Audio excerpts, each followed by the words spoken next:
Music.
Good evening, everybody. Welcome to the Sunday night edition of Spurs Diehards, TTID, Tottenham Till I Die.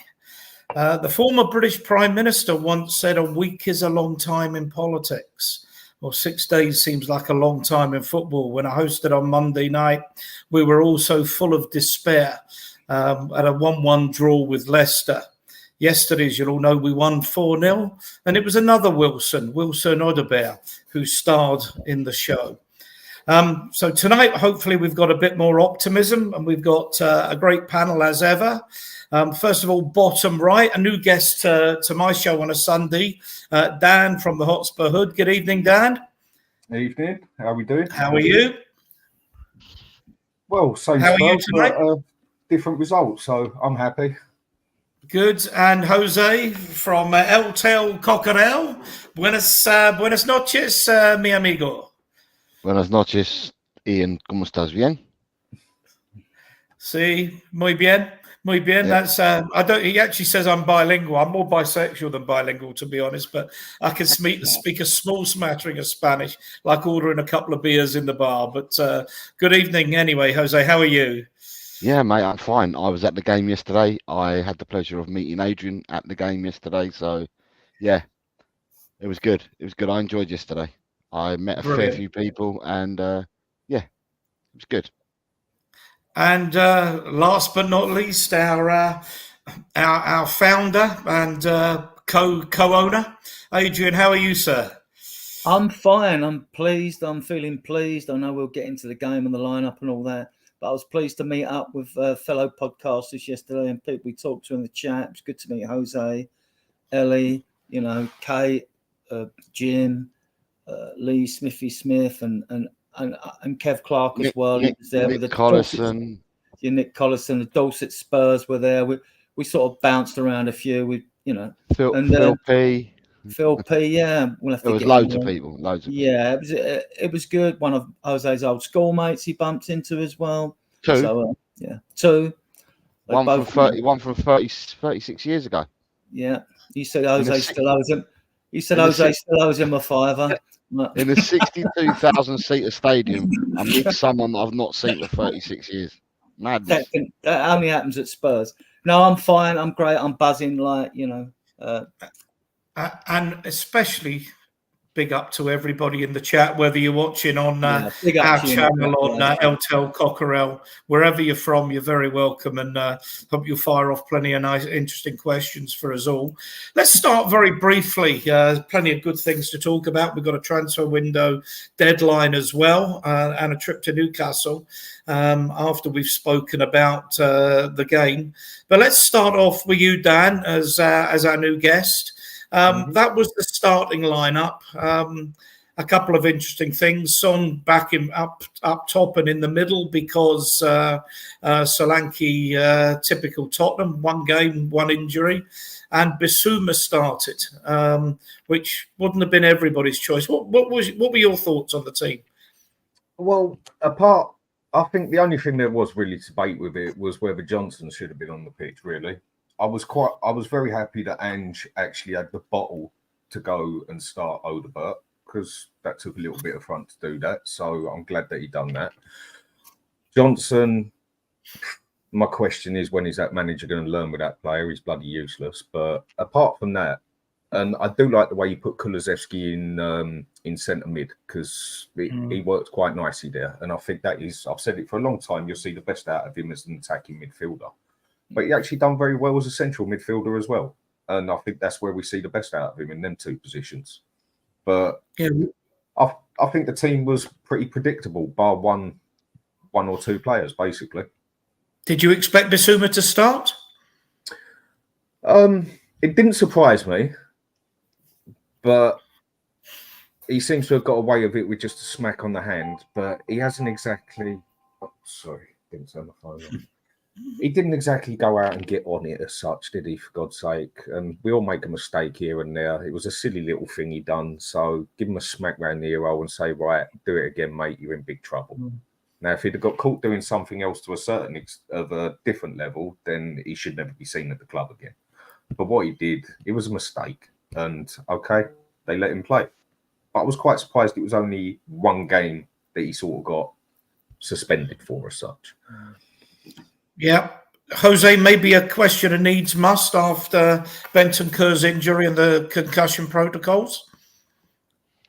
Yeah, it was always when I on the way up to the ground, because I met Ellie at Northumberland Park. Oh no, I met her at Tottenham How, and I spoke to her when we got off the train at Northumberland Park because the train was packed.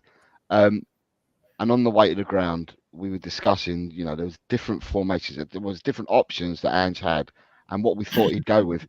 And even when we got to the stadium and we met everyone else, we were all like, we all had different opinions that Ange could have done things like in a whole matter of different ways. When I saw the lineup, we all said, "Shit, he's gone all out attack here." He's gone all out attack. You had Bissouma, who'd probably be the person that's sitting, but in the other five, it was like all out attack because he's had he had Maddison and Kulu there as well. I think we were all happy that Odobert started before the game. We were all talking about Odobert and was happy he started. Yeah, and I mean you'll get on to the game after, but the goal that he scored, because we was in the south stand, and he scored the goal in the south stand, and when he scored the goal, he straight away went to the other end of the south stand. So I was on the right. He's gone to the left of the south stand, and he's bowed down to everybody. He's done the heart shape to everybody, and then he's run back along the touchline back to the manager. And I don't know because it was so far away, can't see from where we are. And he'd done something with the manager. Now, people are going to turn around and say that he's got a lot more to do to placate people, whoever they may be, for what's happened. But yesterday was a good start. I mean, I will say, being at the game and watching it on television are always two different things. And I say this all the time. And when I watched the game yesterday, Bissouma was the shield for the defenders. He did. He was the person that played that 6 role yesterday for the defenders, and he quite often seemed to be sitting just in front of the two centre halves. Quite often, well, the majority of the game he sat between the two centre halves. And what I noticed in the first half is that in the first half, especially, if Porro went, a doggy stayed. If a doggy went, Porro stayed. In the second half, they went up a bit more in the second half, both of them. So, I won't say we had three. We probably had three with Bissouma, but they both weren't on the edge of their box, so to speak, till the second half. In the second half, they both pushed on. But in the first half, I saw that one would go and one would stay behind. But then he could have done something differently, and he could have played Gray there. He could have played Bergvall there. I'm glad he put Kulusevski in there. And I asked before the game, I was hoping that Kulusevski would play there. In the midfield, but there was options, but that's what he went with. And yeah, I thought Bissouma watching him yesterday, he had a good game, and he scored a really good goal to top it off. Yeah, I've got a lot of comments in the chat. I promise you, keep them coming. I will get to them. Adrian, Bissouma redemption from yesterday. He needed that, didn't he? He needed that. Because if he had a poor game, my God, he would have taken some pelters, wouldn't he? I mean, but the lineup I'll come to him again. I mean, but the lineup to me, the two surprises for me. I didn't think my man Kulusevski would start. Right. I didn't think he would start. I thought Richarlison would play as the 9 as well. So I got 2 wrong. But I do lineups before games in the Facebook group and the 2 WhatsApp groups. You know, just it's a bit of fun, and is it trying to guess? And Ange is a very hard manager to second guess. And if you look at the bench with the 9 on the bench, and you're thinking 20 players, and that's 20 players without Solanke and without Bentancur and without Mikey Moore. So then you're looking at 23. So we got room for a couple more to bring in if we do, or what. I'm sure we'll come to that later. But yeah, Bissouma, I thought even without the goal, he had a very good game. He wasn't alone. I thought him and Kulusevski were very good. If I picked another 2 out, I'd have to pick Son out for his goals and have to pick Romero out as well. I still think Udogie, with all the pre-seasons we've had and players getting half a game each, that's all right, but there's no substitutes for match games and sharpness. Udogie still looks off it for me. He still looks off it. I think the reason Sarr didn't start because he looked poor against Leicester. Johnson was flat was flat, but against Leicester he wasn't as bad as everyone made out. In the first half, he had 3 chances. He made 5 good tackles during that game, but yesterday he was poor.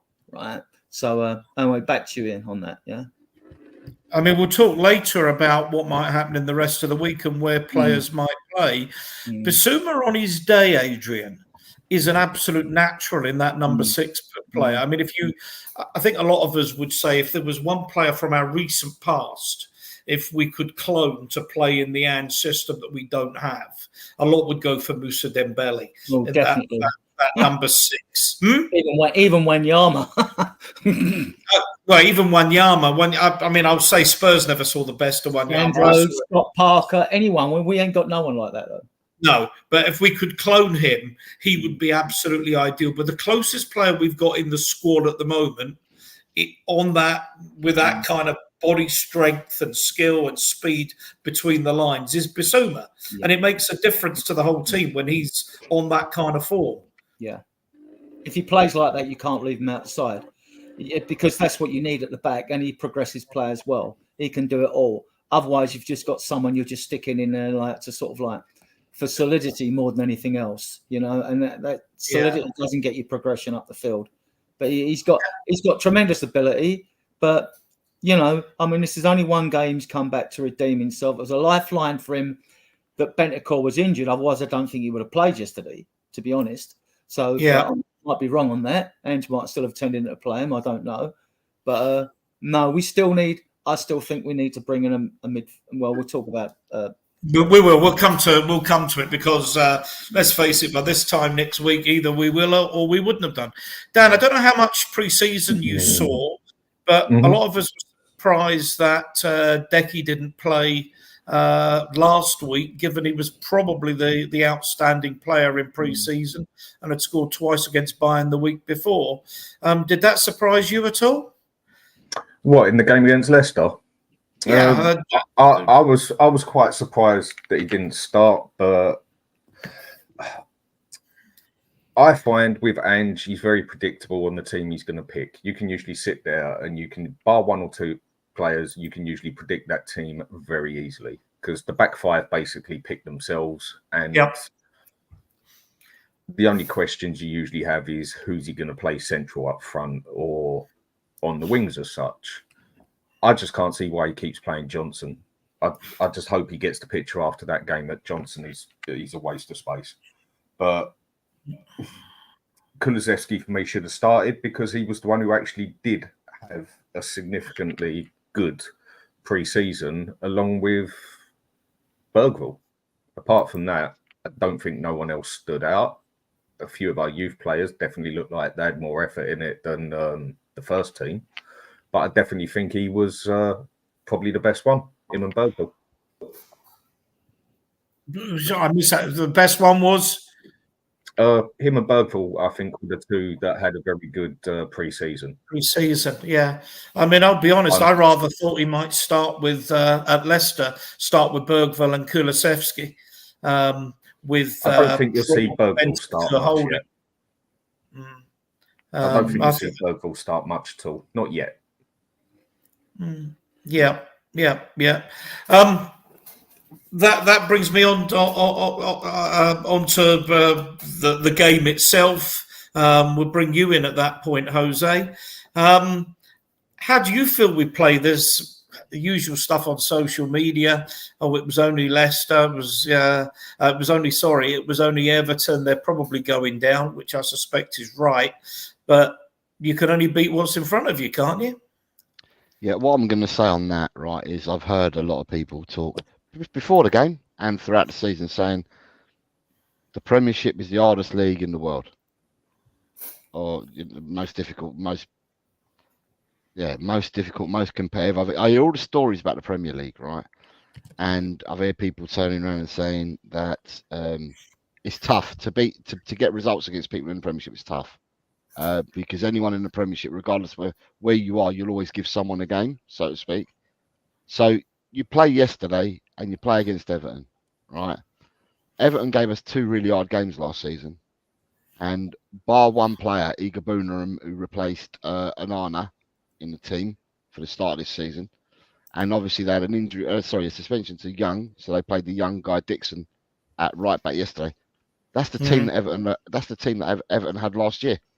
And at the end of the day, you go out and you beat them, and you beat them 4-0. You beat them convincingly, right? Keep a clean sheet. So the way I looked at it yesterday is the 4-3-2-1. You got 4 goals, 3 points, 2 Sonny goals, and 1 clean sheet. Now, and at the end of the day, you go and do that, and then people start saying, "Yeah, but Everton are shit. It's only Everton, you know." So you can't have it. You can't cut the bread and have it both ways. Do you know what I mean? In my book. At the end of the day, if you say for one reason, yeah, Premiership's the hardest and the games are really hard, and then all of a sudden, because we've now beaten Everton 4-0, to turn around and say that they're shit.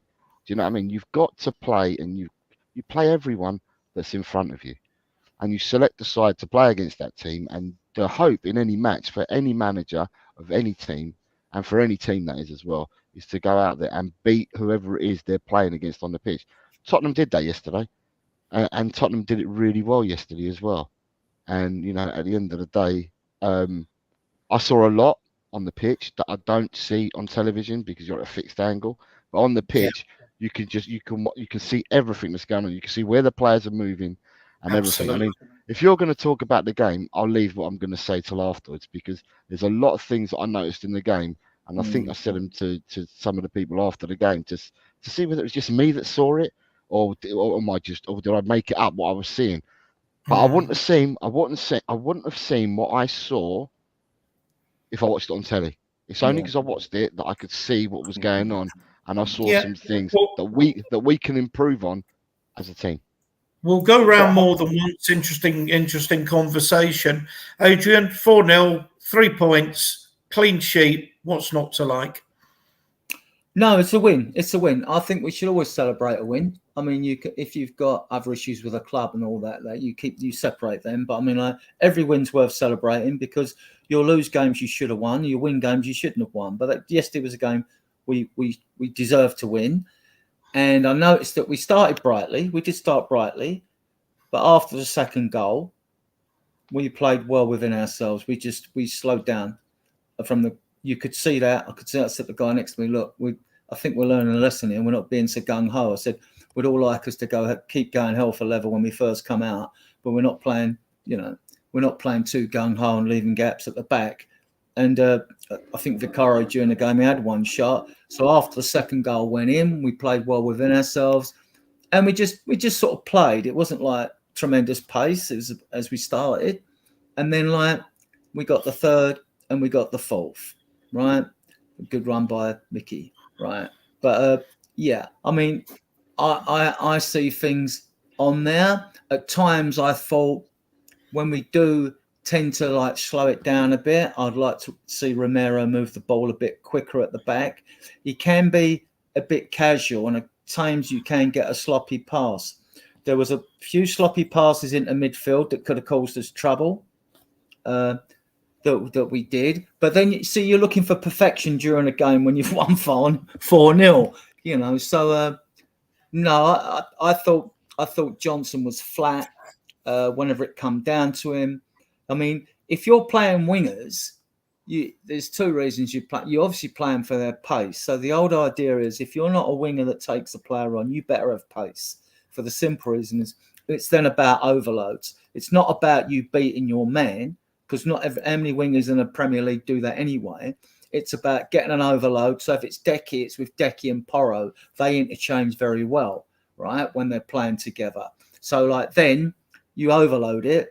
The defender that's drawn to you, you then pass the ball to the winger and he's beat the player. So he hasn't got to beat the player by dribbling.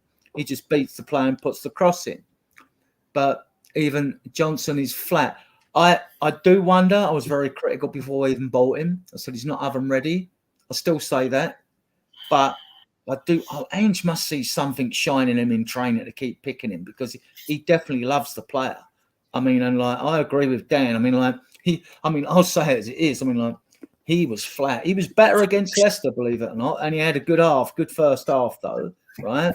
But he was flat yesterday. He just wasn't, like, didn't get involved. I expected Werner to come on, to be honest, at some stage, you know.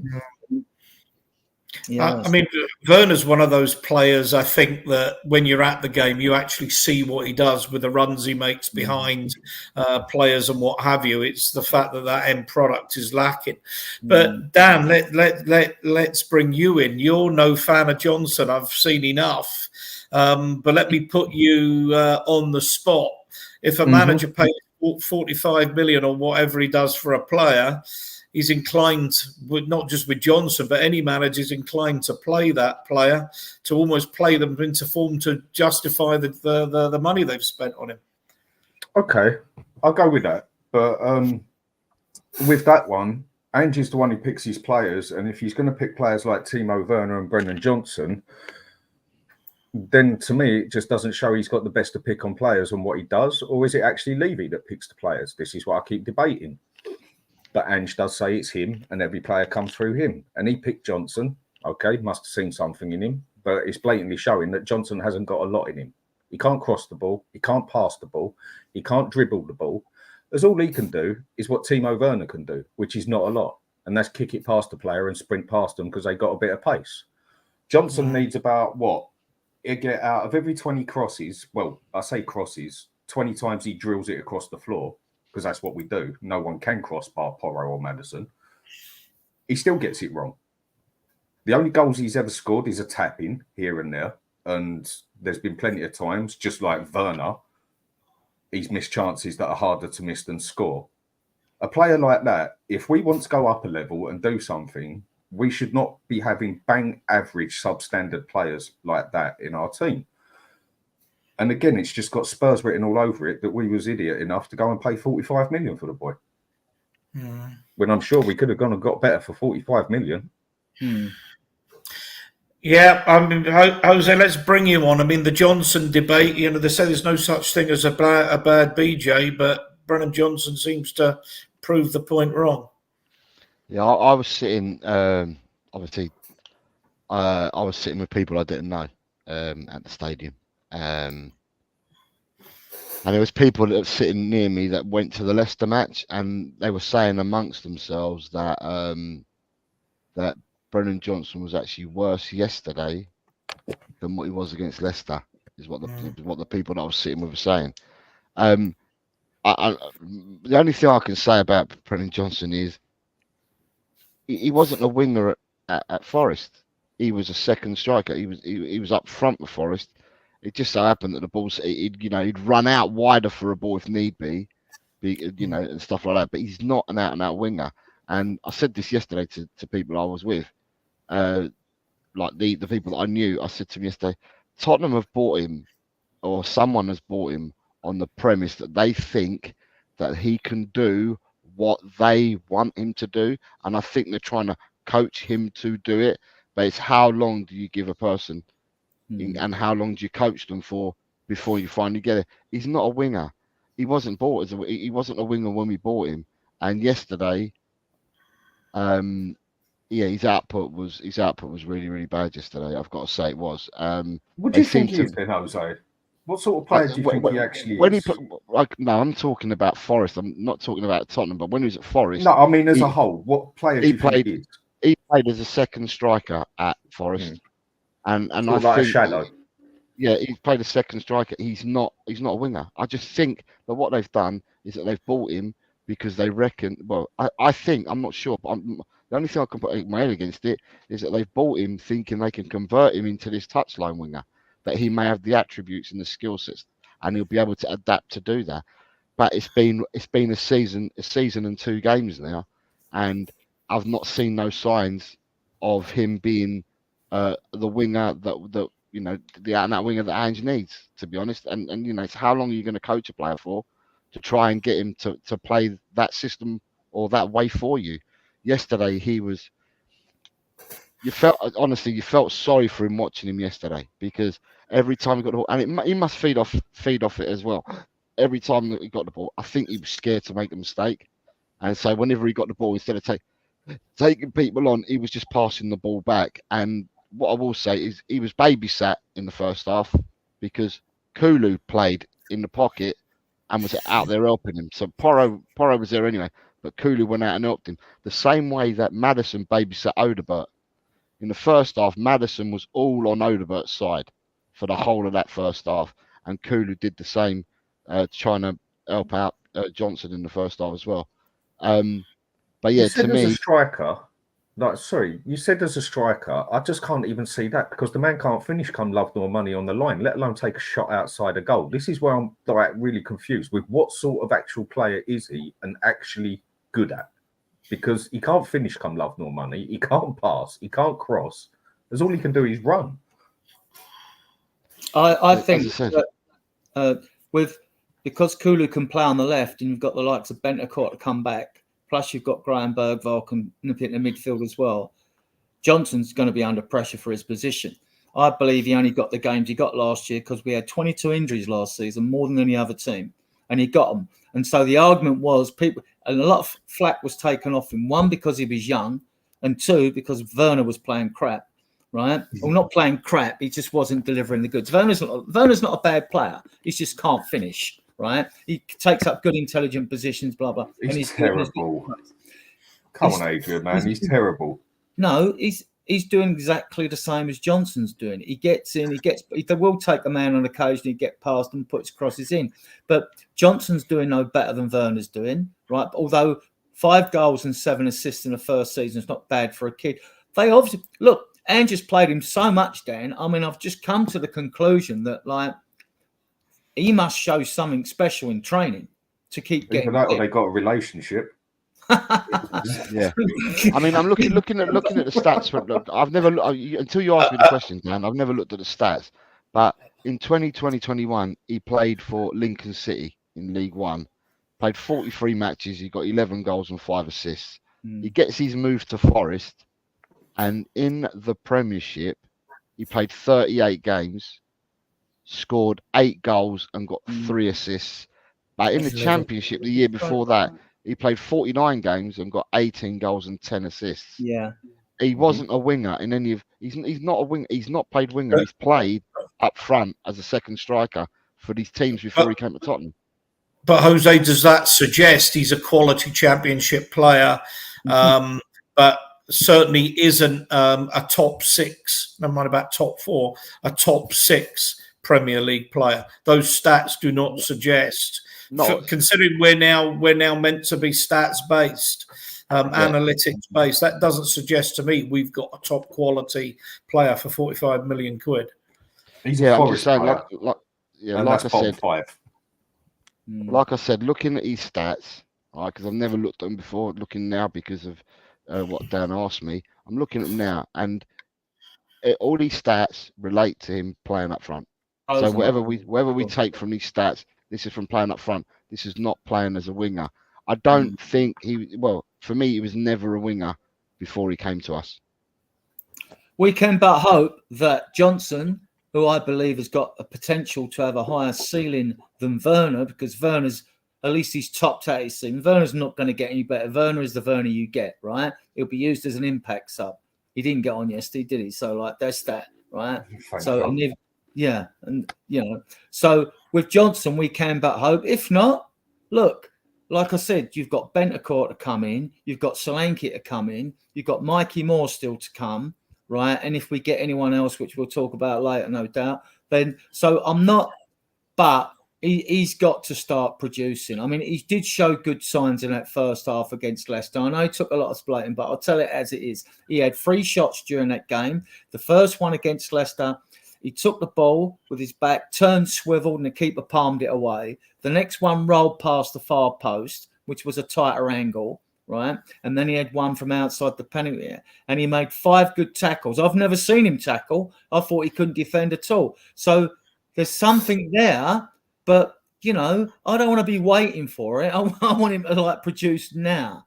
I think he's had enough time. He's had enough game time. So like, he needs... Listen, and people moan about Decky. Got 8 goals last season, played shit compared to his debut season. Admittedly, poor by his standards. But Decky's 10 times the player Johnson is, you know. But he's another player, Adrian, that we play out of position. I mean, if Johnson's meant to be this centre forward, and if that's what his history says, that's what his history says. But Kulusevski, I've been telling everyone this for what, 14 months now? He did play on the wing for Juventus at first, and then when they dropped him on the wing because he just weren't doing the job properly, they put him as basically a false 9. And Ronaldo and him actually, they worked a treat together in the Champions League and everything. He's a central midfield, attacking midfielder. He drops back in the 8, moves into 10 position around a Perry. He did one run on the right wing yesterday. 2 Everton players tried to take him out. If that had been Johnson, he'd been in the touchline, but Decky stays on his feet because he's so strong on the ball, and he got down. It's a shame it didn't come to nothing because it deserves something for his effort. He's good at keeping the ball, isn't he? I find Kulusevski is very good at keeping the ball, and many a time I've seen it, two players trying to sandwich him. I hope he's got the physicality to get him off. But the thing is with Kulusevski, 1, we play him out of position. 2, he's just like most of our team. He's too inconsistent. I hope that Ange sees him as a box-to-box number 8. I mean, I do more than a 10.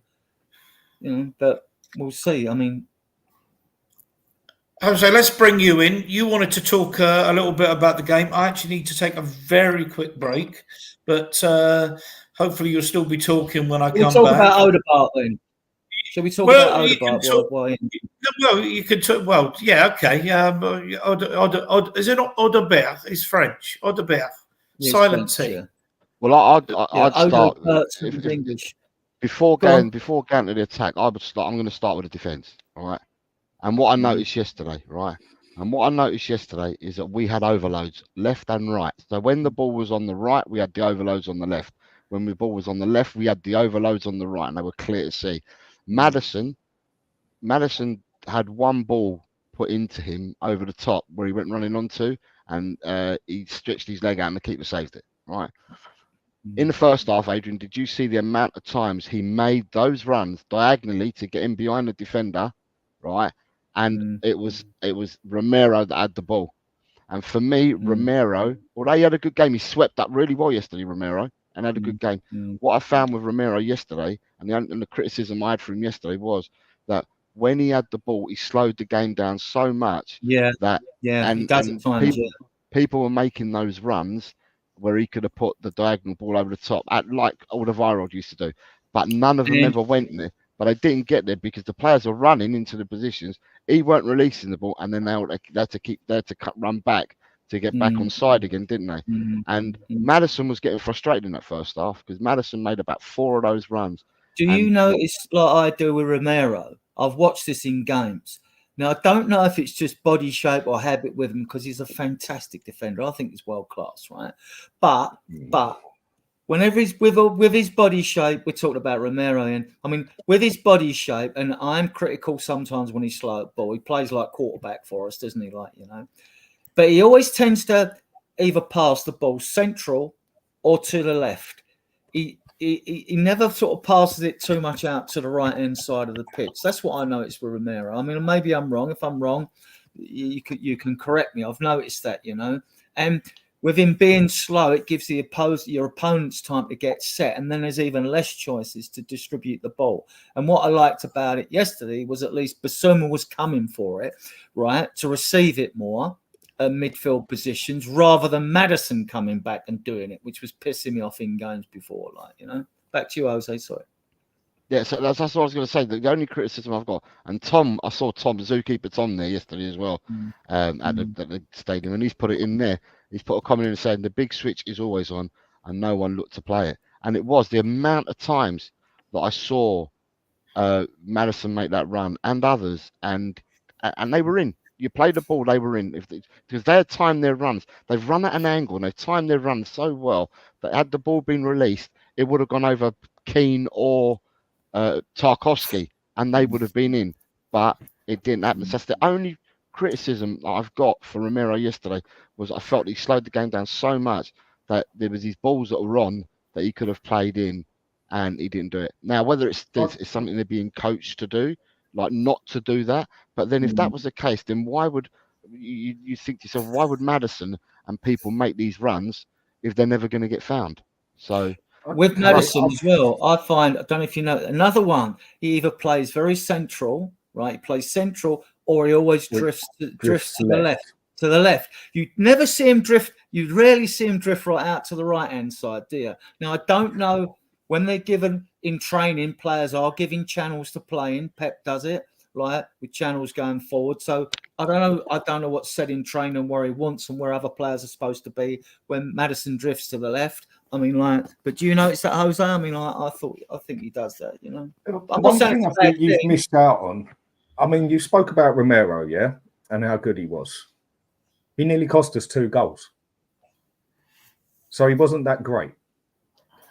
If he's a world-class defender, he should not be getting us in those positions that we nearly concede 2 goals. The only reason people don't talk about it is because we didn't concede the 2 goals. But this is where you've got to look on both sides of it. It's all good saying how good a player was. And he did well yesterday. He got the ball through forward enough times and that. He did well. But then for me, you've got to put his points down because he's meant to be this world-class defender that nearly cost us 2 goals against bloody Everton. When did he cost them? It was in the first half he nearly did one, and in the second half he nearly cost us. So check it up on the thing. 2 times he nearly cost us a goal. I think it was one of the casual balls into midfield that was intercepted. But my point is, people have sort of blanked that one off because he did have a good game. And okay, we didn't concede a goal, but that's not the point. The point is he shouldn't even be getting in those positions. Look at it in the last game. Who was to blame for that goal? Was it him? Was it Porro? Because he definitely looked like he weren't paying attention to the game as well. The thing is with Romero, why I don't think he is world-class standard yet. Very good defender. But he does have his moments where he switches off. And you can't afford that at times. We was actually quite lucky yesterday. What we need there, Dan, what should happen in top-class sides is usually you've got a central defender that's marshalling your defence and a goalkeeper that screams. And we need a bit more vocal from Vicario because he's behind his back 4. So he should be shouting. If they can't see someone coming in, he should be shouting at them to let them know. Mm-hmm. But a world-class defender should already be seeing that. Romero should be doing it because he's the senior central defender and he's won a World Cup and 2 Copa Americas, right? He should be one marshalling it as well. All right, Porro was a bit late on the far post. I've forgiven Porro a lot of the things like the Leicester and Newcastle game when he first come away games when he was disastrous, right? But still, with him, it's always a question on the far post and him being not concentrating or looking over his shoulder. You know what I mean? So. But that was just at Leicester. But yeah. I mean, it's a bit where he needs to improve if you want to call him world class, because a world class player shouldn't be told where he needs to be and what he needs to be doing. Okay, we can all switch off for a minute, but if he is this world class defender and one of the best and everything else, then he should be seeing stuff like that. That is what a world class player does. This is why I can't have him as world class. Do I think he can get to that standard? Yes, I can, because he is extremely good. But you've also got to look at the whole perspective. It's all good saying when a player's done good, but if you want your team to do better and the player to do better, you've also got to pick out the bad points, because the good points, they're all good. You don't need to fix them. You need to fix the problems. You need to fix the bad points. We've got apparently now, I read today, we've got Nick Montgomery and Sergio Romando who were brought in from Mariners in Australia, and they were with Hibs. They managed at Hibs and they run the Scottish under-21s. And they've been brought in. And apparently, they're working with the team on these things now. So, hopefully, well, we haven't conceded from a set piece yet, so let's. Mind you, we didn't last year till Christmas anyway. But I mean, like, whether that's by luck or not, you know. Let me talk, Adrian. Let me talk about set pieces, because I know online Dan was really critical of our set piece defending, which I thought was a bit harsh. So I thought I'd let him come in on that and see what fellow panelists and those in the chat think. Okay. Up until the first 10 games when we got sussed out, but it took to about 15 games before they sussed out our weakest spot, our two weakest spots, and that is the fact that we zonal mark and the fact that our goalkeeper is absolutely terrible on set pieces. For the main reason he's not good on it is he's got all the mouth in the world, but he hasn't got the physicality. Look at the game against Arsenal. How many times did Ben White come and touch him up? And the most he done was like, "Oh, go away, leave me alone." No, what would Pickford have done? Pickford would have pushed him out of the way and said, "Get out my face." That's where Vicario needs to improve. Brilliant shot stopper, excellent goalkeeper. Told everyone this from day where I'd seen him play in Italy. But again, it's the improvement he needs to make. And he needs to be stronger when he's got players around him. Or you would have expected the manager by then, or the players themselves even, to spot the problem, which I'm sure everyone had, and say, right, Vicario, you got to improve doing that. But why he's trying to improve doing that, Romero, cover his backside, or Basuma, or whoever you want. Nobody did it. And then with the zonal marking point, it even got brought up to Ange that this is a problem. And he just basically blew it over his shoulder on the TV. And oh yeah, but we got bigger fish to fry, basically. And it wasn't until about game 36 where we actually changed it, and where by then we had, what was it, the 16th worst record in the Premiership in set pieces. There was definitely a problem there, and it's the zonal marking. It does not work. Look against the game against Arsenal is the one I bring up, or no, bring up the game against Bayern Munich. As soon as the corner came over, we had all our men in our zone, and we had 3 of their men on the back post because everyone is doing what Ange is telling them to do and zonal marking. It don't work.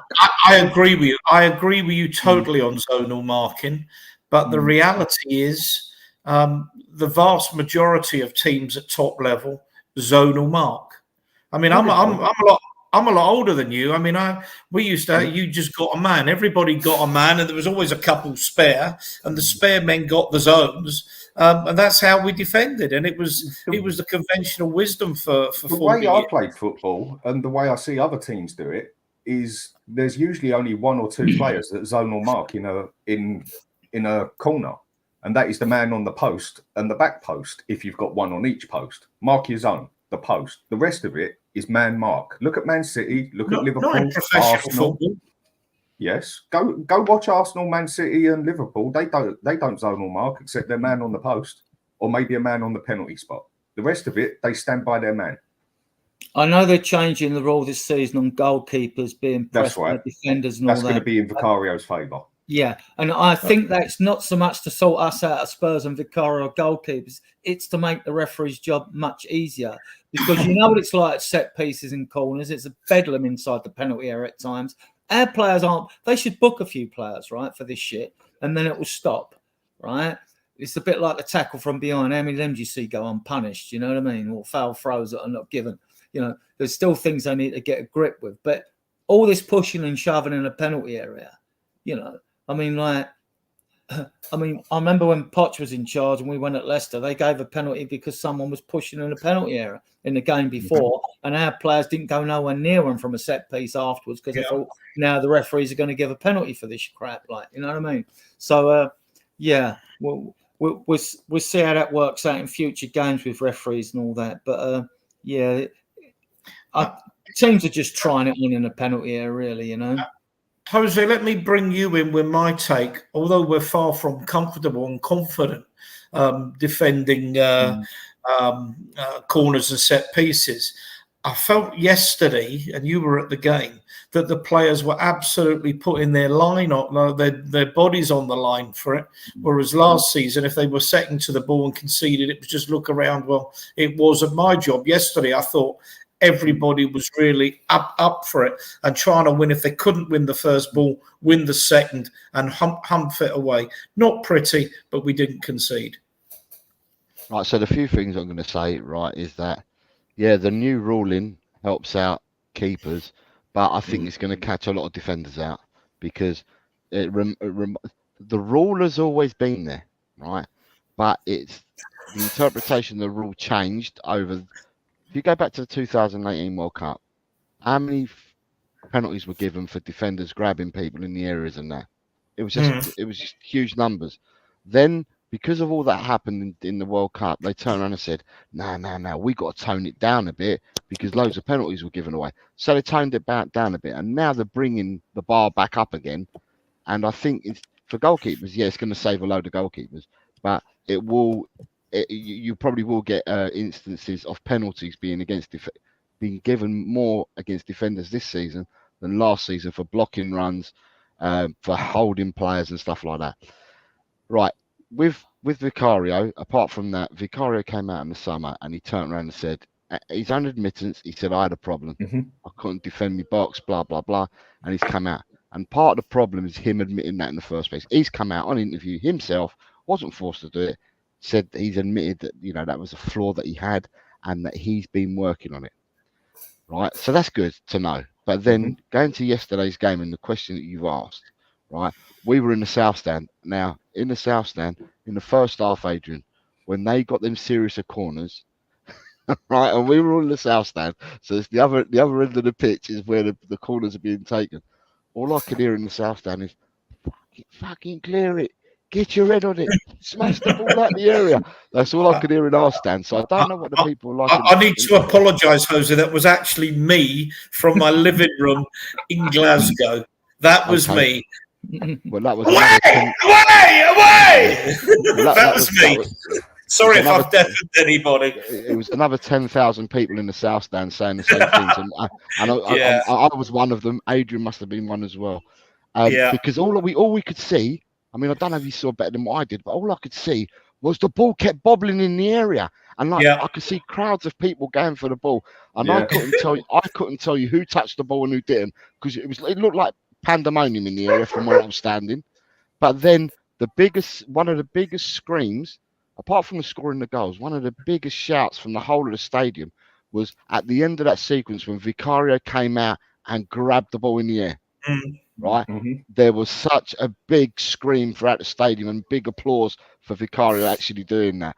So yeah, but in the second half, it seemed to be in the second half our defending. It's probably because we were defending our box and it's in front of us in the South Stand. But when I saw their corners and free kicks and stuff like that in the second half, they didn't look as dangerous as what that occurrence in the first half looked like.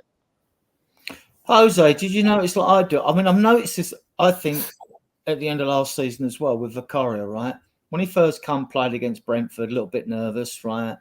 Then he's like kicked in. He's a superb goalkeeper. We're just picking on a couple of faults that he's got, But one, I thought, now you correct me if I'm wrong, even in the chat, when he was with us first games, what he was doing better, much better than Reece, was his distribution of the ball because he was quicker with it. He seems to have slowed down.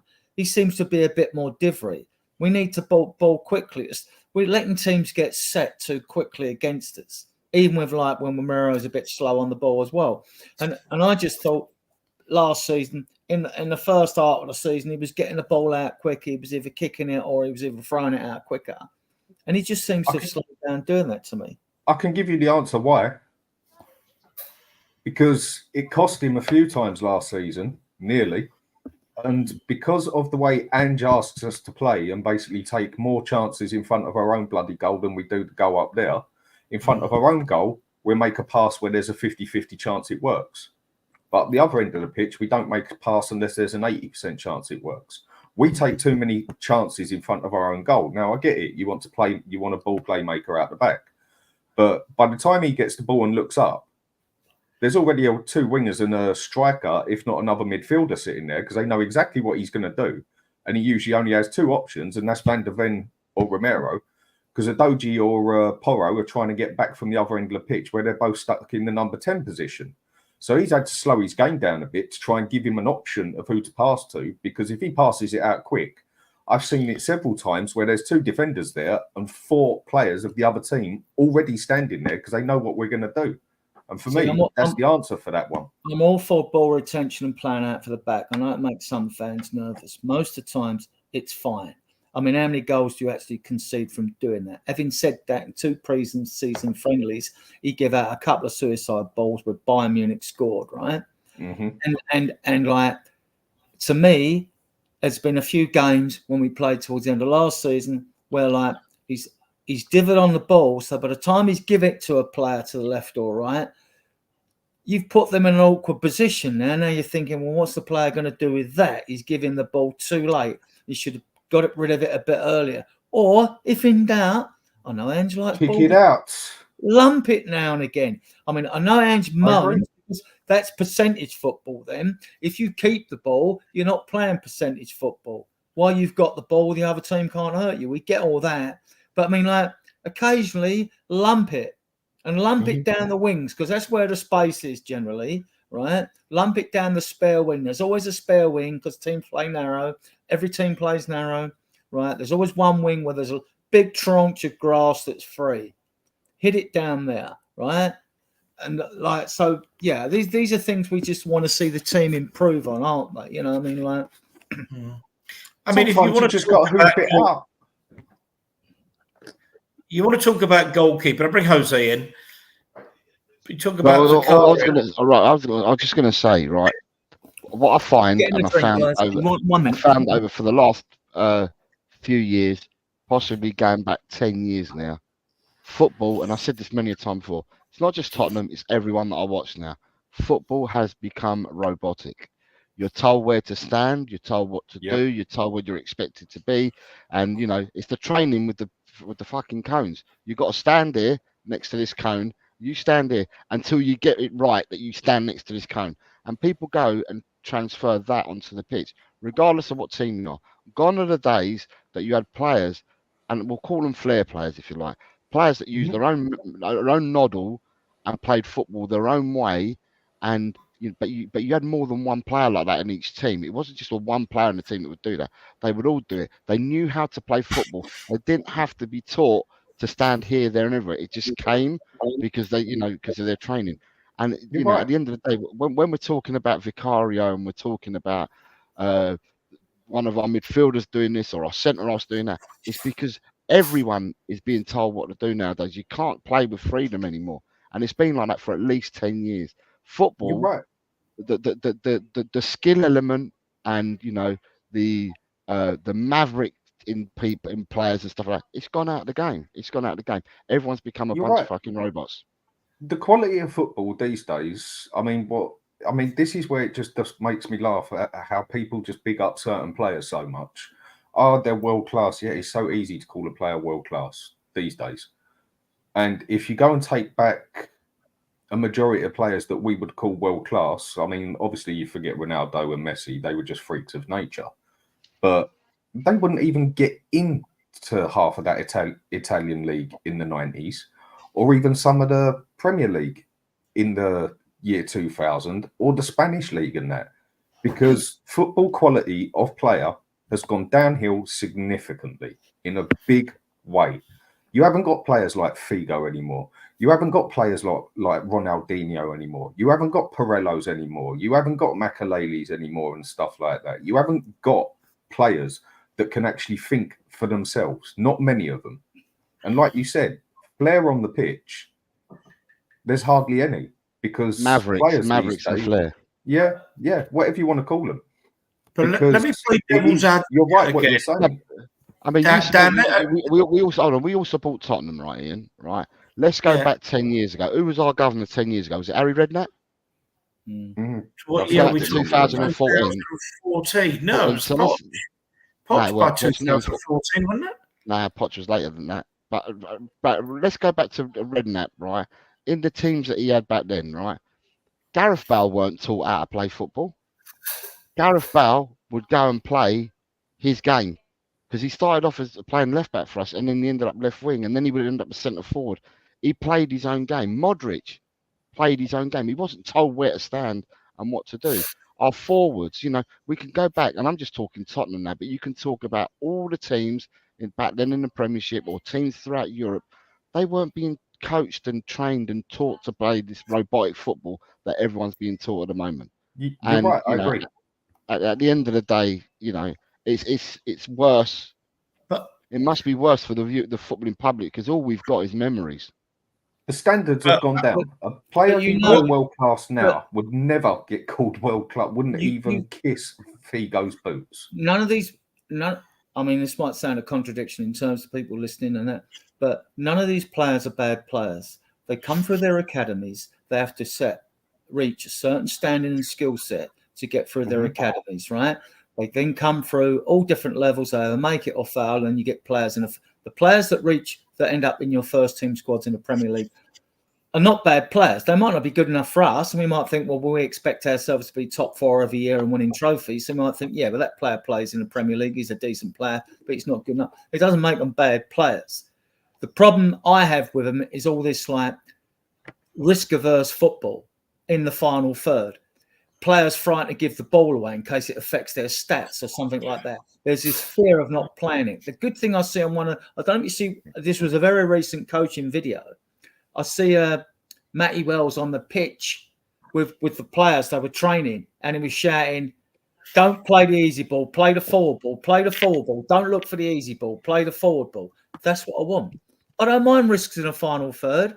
The amount of times you get a winger down the wing and don't cross the fucking ball. How annoying is that? Now, I get it if there's not a forward in the box and there's not the other winging running in the far post, which he should be doing, and you haven't got your central attacking midfielder should be making it in the box. A winger should have a choice of more than one player when he puts the ball into the box as well. So you got a bit look at it overall when you see it. And sometimes we get down the wing and there's no one in the box yet because they haven't caught up with a play. But I mean, you want to talk about mistakes. I mean, let's get real here. England's goalkeeper made an absolute Horlicks of the whole game. I mean, the second goal, not much he could have done about Biss's shot. I'm going with that. But he wasn't very good for the second goal, to say the least. Kicking it onto his left foot.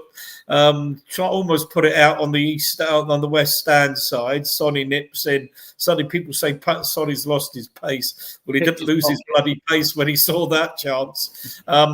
I mean, those of us that grew up watching Pat Jennings, I mean, can you imagine Pat Jennings being on his goal line for anyone over the age of 60 or whatever, 55 will know what I'm talking about, on the edge of his goal line, and Romero heading in from 5 yards unchallenged. I mean, it's a terrible goal. And then the fourth one goes, I mean, it could have gone anywhere, but it wasn't actually a particularly brilliant shot by Sonny, but went through his legs and it's 4-0.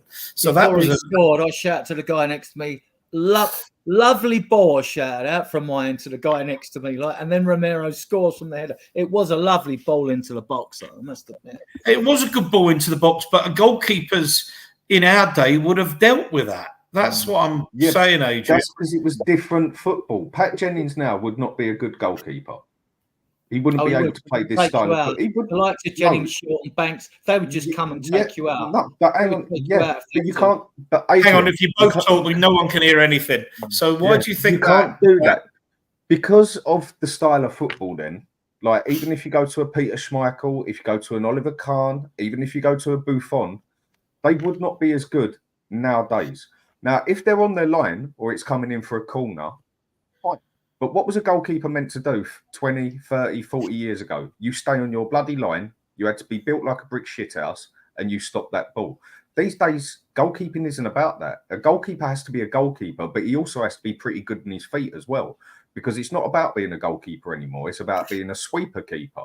And you go and take someone like Pat Jennings, Peter Cech even, modern day teams, the majority of them, they just would not be able to play the way that football is played. Like Jose said, things have totally changed now. I mean, of his day, Pat Jennings was one of the best goalkeepers there's been. But then so was Buffon, so was Oliver Kahn, so was Peter Schmeichel, and the list can go on. But ever since it's changed to sweeper keeper as such, they wouldn't be able to do what Edison does. They wouldn't be able to do what There aren't Manuel that Neuer many does. sweeper keepers in the Premier League. This is why Pickford kicks the ball long, because he can't sweep the keep. He's not a sweeper keeper. But he still comes significantly off his line more than any goalkeeper used to 20, 30, 40 years ago. I think that's down to vision as well. I mean, like, Jennings would judge the trajectory of the ball and he'd just come out and get it. And he would catch him all the time, virtually. And you rarely see... I tell you what you see a lot of goalkeepers do now. They punch the ball. Jennings wouldn't punch. You rarely see Jennings. He might flip it over the bar, but he's not going to punch it. Punching it was unheard of. You was a wuss if you punched the ball. You I mean, what Dan's saying is exactly spot on. With if you look at Joe Hart, Joe Hart was England's #1. Joe Hart was a good goalkeeper, was a good shot stopper, everything. Yeah. Commanded his box, did everything. Mr. Guardiola turns up and says, "I don't want you as my keeper because I want to play this way." Got rid of him, jettisoned him out of the club, and brought in his own goalkeeper to play sweeper keeper, which is what he wanted, because Hart didn't fit. Doesn't make Hart a bad goalkeeper. He just wasn't the right fit for what he was a bit suspect on his left. He tended to concede goals to his left quite a bit hard, though. But what I will say, if I can go back to yesterday, what you were saying, though, Ian, right? I don't know how many Everton had there yesterday. What do you reckon? They had a couple of thousand, Adrian? Yeah. I didn't seem to have that much of a section at the other end, right? You didn't hear him, did you? You didn't hear him at all. The only time you heard them was when they had them series of corners. I did hear them then because we were all quiet at the other end thinking, get rid of the ball. But so for me, what was I going to say? I was on the same. What were we talking about? The goalkeepers. Goalkeeper. Right. Yeah. Okay. Yeah. Goalkeepers. Right. Sonny from minute one kept pressing all the time. Doesn't matter where he was on the pitch. He just kept running to close that goalkeeper down. Doesn't matter if he's 40 yards away. Even for the goal that he scored, he's come sprinting from the left-hand side and diagonally sprinted right across to the box. So he must have made a 30-yard run at least, if not more, to get there. But the pressing was superb from Sonny. He was a spearhead of the pressing, and we all pressed really well yesterday. But the whole stadium, so I'd say 60,000 people singing every time he touched the ball. Every time he touched the ball, singing England's #1. It was absolutely brilliant. They took the absolute piss out of Pickford the whole game.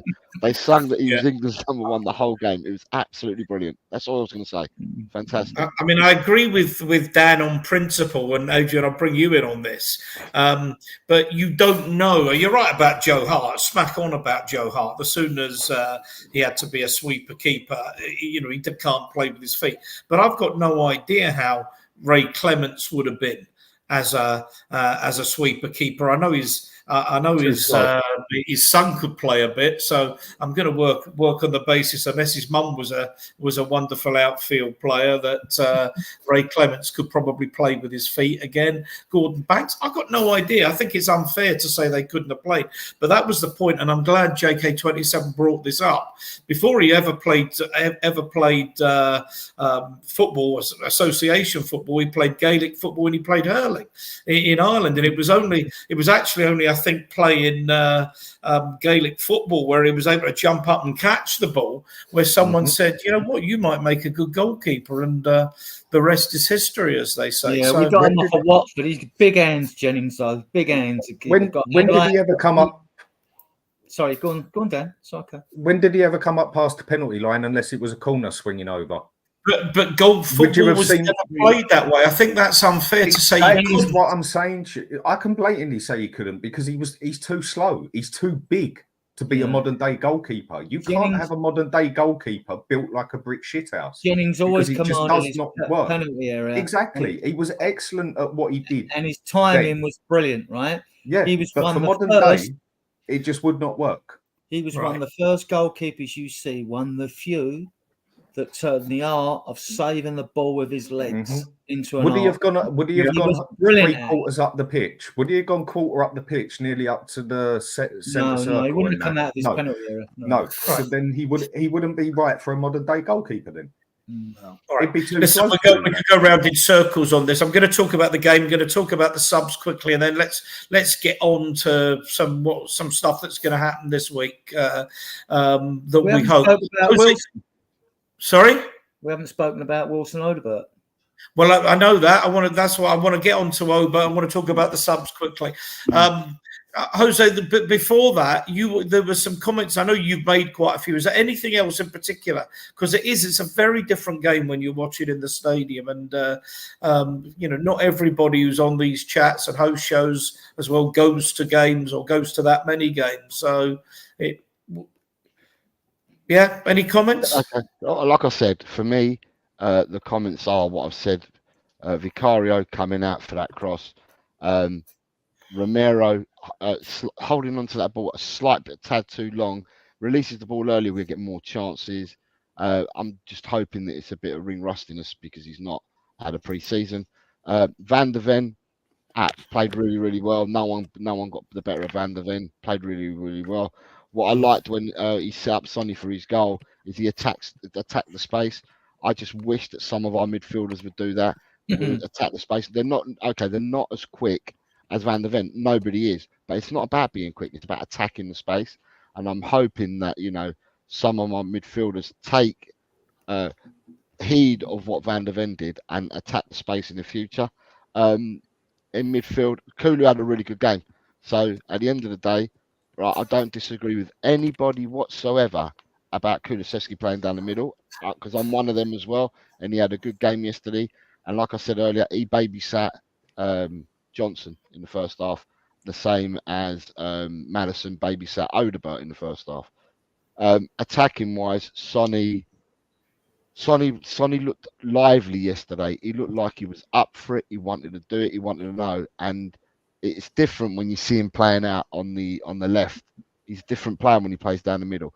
And obviously, because he's got his goal already, or he initially had his first goal already, and he'd been involved in a lot of things. He'd done a lot of pressing and all that. He must have been buoyed and really up for it. And he must have been 110%. Because when they pushed him out wide, when they made the substitutions, his level didn't drop off. He still played then. Generally, it was a really good. The team played well. Generally, there's still improvements that can be made. They did play well, and at the end of the day, we got a clean sheet, and a clean sheet, whether it's by hook, by crook, it's a clean sheet. We've got one, and hopefully we go forward and we take this forward into our next games that we've got that clean sheet with a bit more confidence. I've left Odegaard out. I've left Odegaard out on purpose because if you're going to talk about Odegaard, I'm going to. And fun enough, because Chang's just joined us from Malaysia. So good evening, good morning, Kuala Lumpur. Yes, good morning from Kuala Lumpur. I really do apologize for being somewhat late. I know I promised to be here at 8 p.m., but 9 p.m. was pretty much the earliest I could make it. Given everything that's happened over the weekend. But I hope everyone had a fantastic weekend. I hope everyone had a great match day yesterday. Hope everyone's doing well over there in Britain, in the UK. I was going to say, Chang, we've gone through the game for over an hour, so I'm not going to get you to go through it all again. I don't want people switching off. But let's talk about Odegaard, because I was quite impressed with 19-year-old on debut. Right, so for me, if I can just say... I'm just going to say because he was right in front of me in the south stand. He was attacking me, so it's as if he was attacking me. My seat was perfect to see him coming down the wing to attack me. Right, he had a good game yesterday. You can see that he can go both ways. You can see he can go on the inside, he can go on the outside. The defender, and they bought a midfielder. I think it might have been. Igbenunum, he kept going out to help Dixon to handle Odegaard. So they were doubling up on him at times because he was free. They kept spraying the ball out to Odegaard and he was free and ran. And again, he looks a really exciting player. He got past the player twice. He got past the player twice in the dribbles that he made. But he showed more. He showed more yesterday than possibly some others have playing in them positions. He showed us more, and he shows that he's got the intent. He's still a young boy, still got a lot of learning to do, but I was very pleased with what I saw from him attacking me. And he got a bit of strength about him as well. He can knock people off the ball. He's got a bit of strength about him as well. And he's got a bit of bite. He likes to go into the tackle as well when he's tackling back.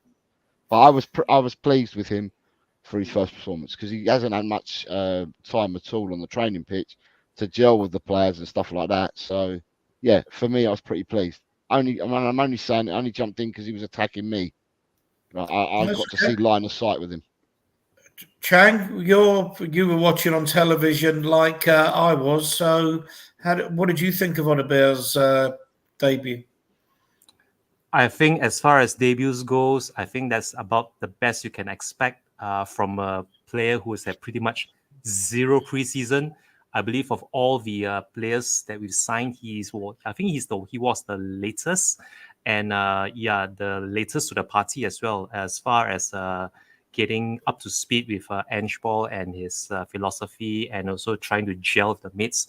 So for him to have performed as well as he did, given how little time he had to prepare with the rest of the lads and pretty much zero preseason with us, I think I can only wax lyrical of what I saw from him in the first half. In the second half, I have to admit I didn't see too much of him, maybe because the passages of play wasn't really channeled towards him, or rather, he didn't see too much of the ball in the earlier part of the second half. But from that first half alone, if this is the sort of player that Big Ange looks at and fancies going down the flanks, going down the wings, trying to take on players, trying to beat players, trying to get the ball into the box first time crosses and the lots. I think there's a lot to be excited, but we have to temper our expectations.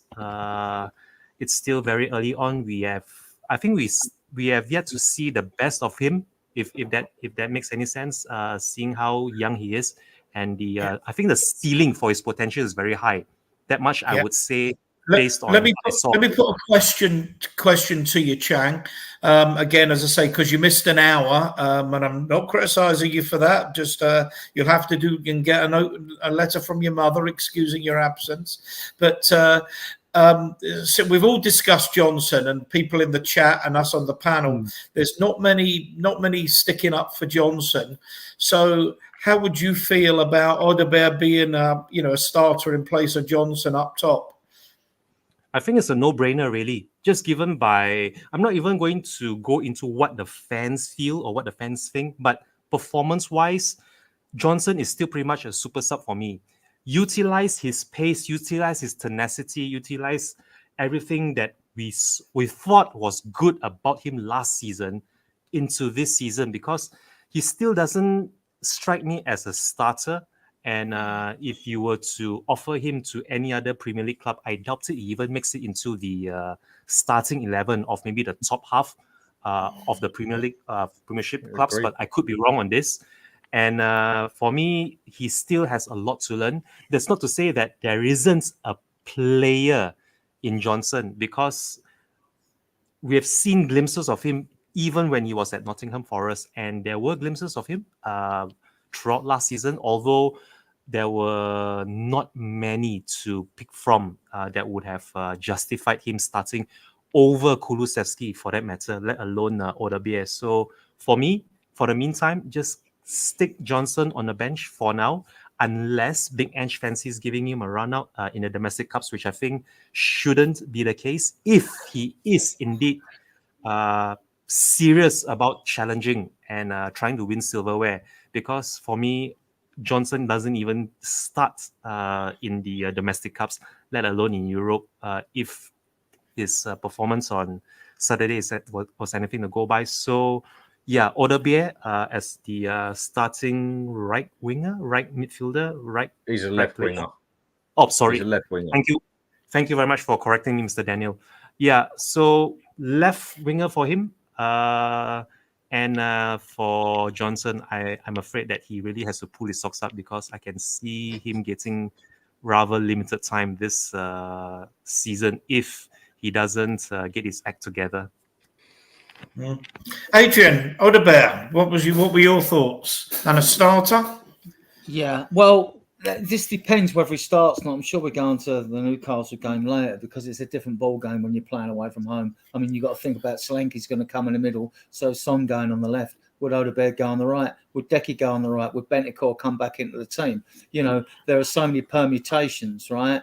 Which is good, which is showing we've got better options now, but we still need the young kids to prove that they're the quality. We still we need to see 5 or 6 games, 90-minute games, because they've only played half hour each out of Gray, Bergvall, Odegaard, before we can really judge them. But the signs are good with Odegaard. And the good thing was what Graham picked out earlier, GCTV, is the fact that when you've got a dribbler and the other teams get worried, they double up on you. Well, as soon as you've got 2 players on you, you're creating space elsewhere. And we should take advantage of that space. So like when he goes down, it was more on the second half they tried to double up on him when he got the ball later in the first half, right? Because he was giving them problems, right?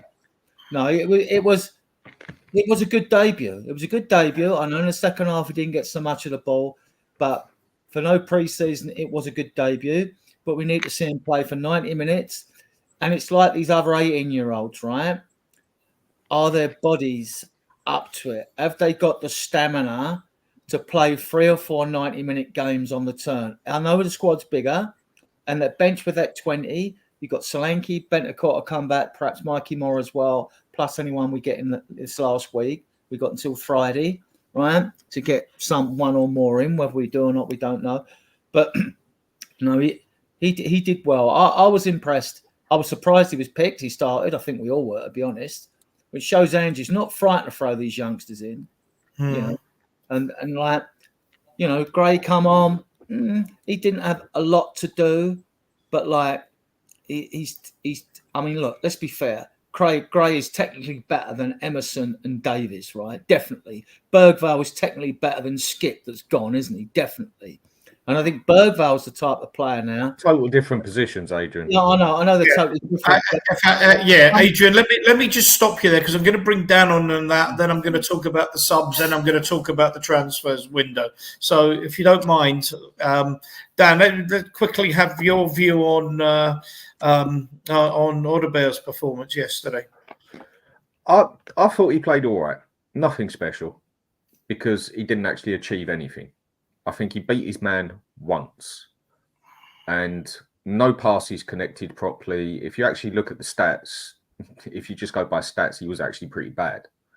But if you want to look at it on the other side, I was quite happy with the fella. I said I was quite interested in when we bought him. I mean, because to be 19 and get into the French under-23, you got to be doing something right. Yeah. And the other thing why I'm more interested in him than I am Archie Gray, who 40 million, we'll go with that one another day. But I thought, yeah, he's got a year's Premier League experience. He's young. He's in the French under-23. He looked all right. And the thing I liked about him was it looked like he had the bottle to try and take his man on. One thing we have not got in that Spurs team in one position is a dribbler. Not one player on that team has got good ball control, can run with the ball. As all we've got up front, Son isn't a good dribbler. He can kick the ball forward and run past it most of the time, but he's not an out-and-out good dribbler of any distance. Johnson can't dribble come love nor money because he can't control the bloody ball. Timo Werner can't do it, as all they can do is knock it past and sprint past. This man actually looks like he's got ball control. He actually looks like he could take it round his man, not kick it past his man. And he attempted that quite a few times, and he didn't look scared to do it. I know 90% of what he'd done, he basically failed on it, but at least he had the bottle to try it in his first game and didn't just try and play safe all the time. I thought he had an okay game, but then we go back to Spurs being Spurs, and a lot of Spurs supporters being who they are made him out to be the next Messi and like he was spectacular. No, he wasn't. He was okay at best. The stats say it. But the potential on him was very promising, I thought. And I did like the fact that he tried to take his man on, that he tried to put a pass in there. And it didn't work, and he tried again and again, which is a lot more than you'll see off any of our other wingers, basically. I think there is potential there. It's going to take a bit of time, but I definitely liked his ball control. Much better than any of the wingers we got when it came to ball control. You could see that a mile off because none of them have got ball control. None of our midfield have got it. No one in that team can control that bloody ball at their feet and run with it. He looks like he can. Yeah. Adrian, that's pretty fair comment, isn't it? Yeah, yes, I would say that Maddison can, when he's on the mood, he can take players on. When he's at his best, like he can do it. The others, like I say, most of the game now, it's all about getting overloads, so you don't have to beat a player. You can pass around them and into the space. It's about getting overloads all over the pitch. It's not a question about overloads in the final third. It's in midfield, even at the back when you're trying to play out from the press. It's the same. That's what the coaches are all taught now. Get overloads going on the pitch everywhere.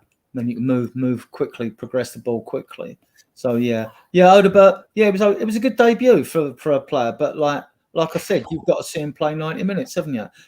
And more than once, and we will see that.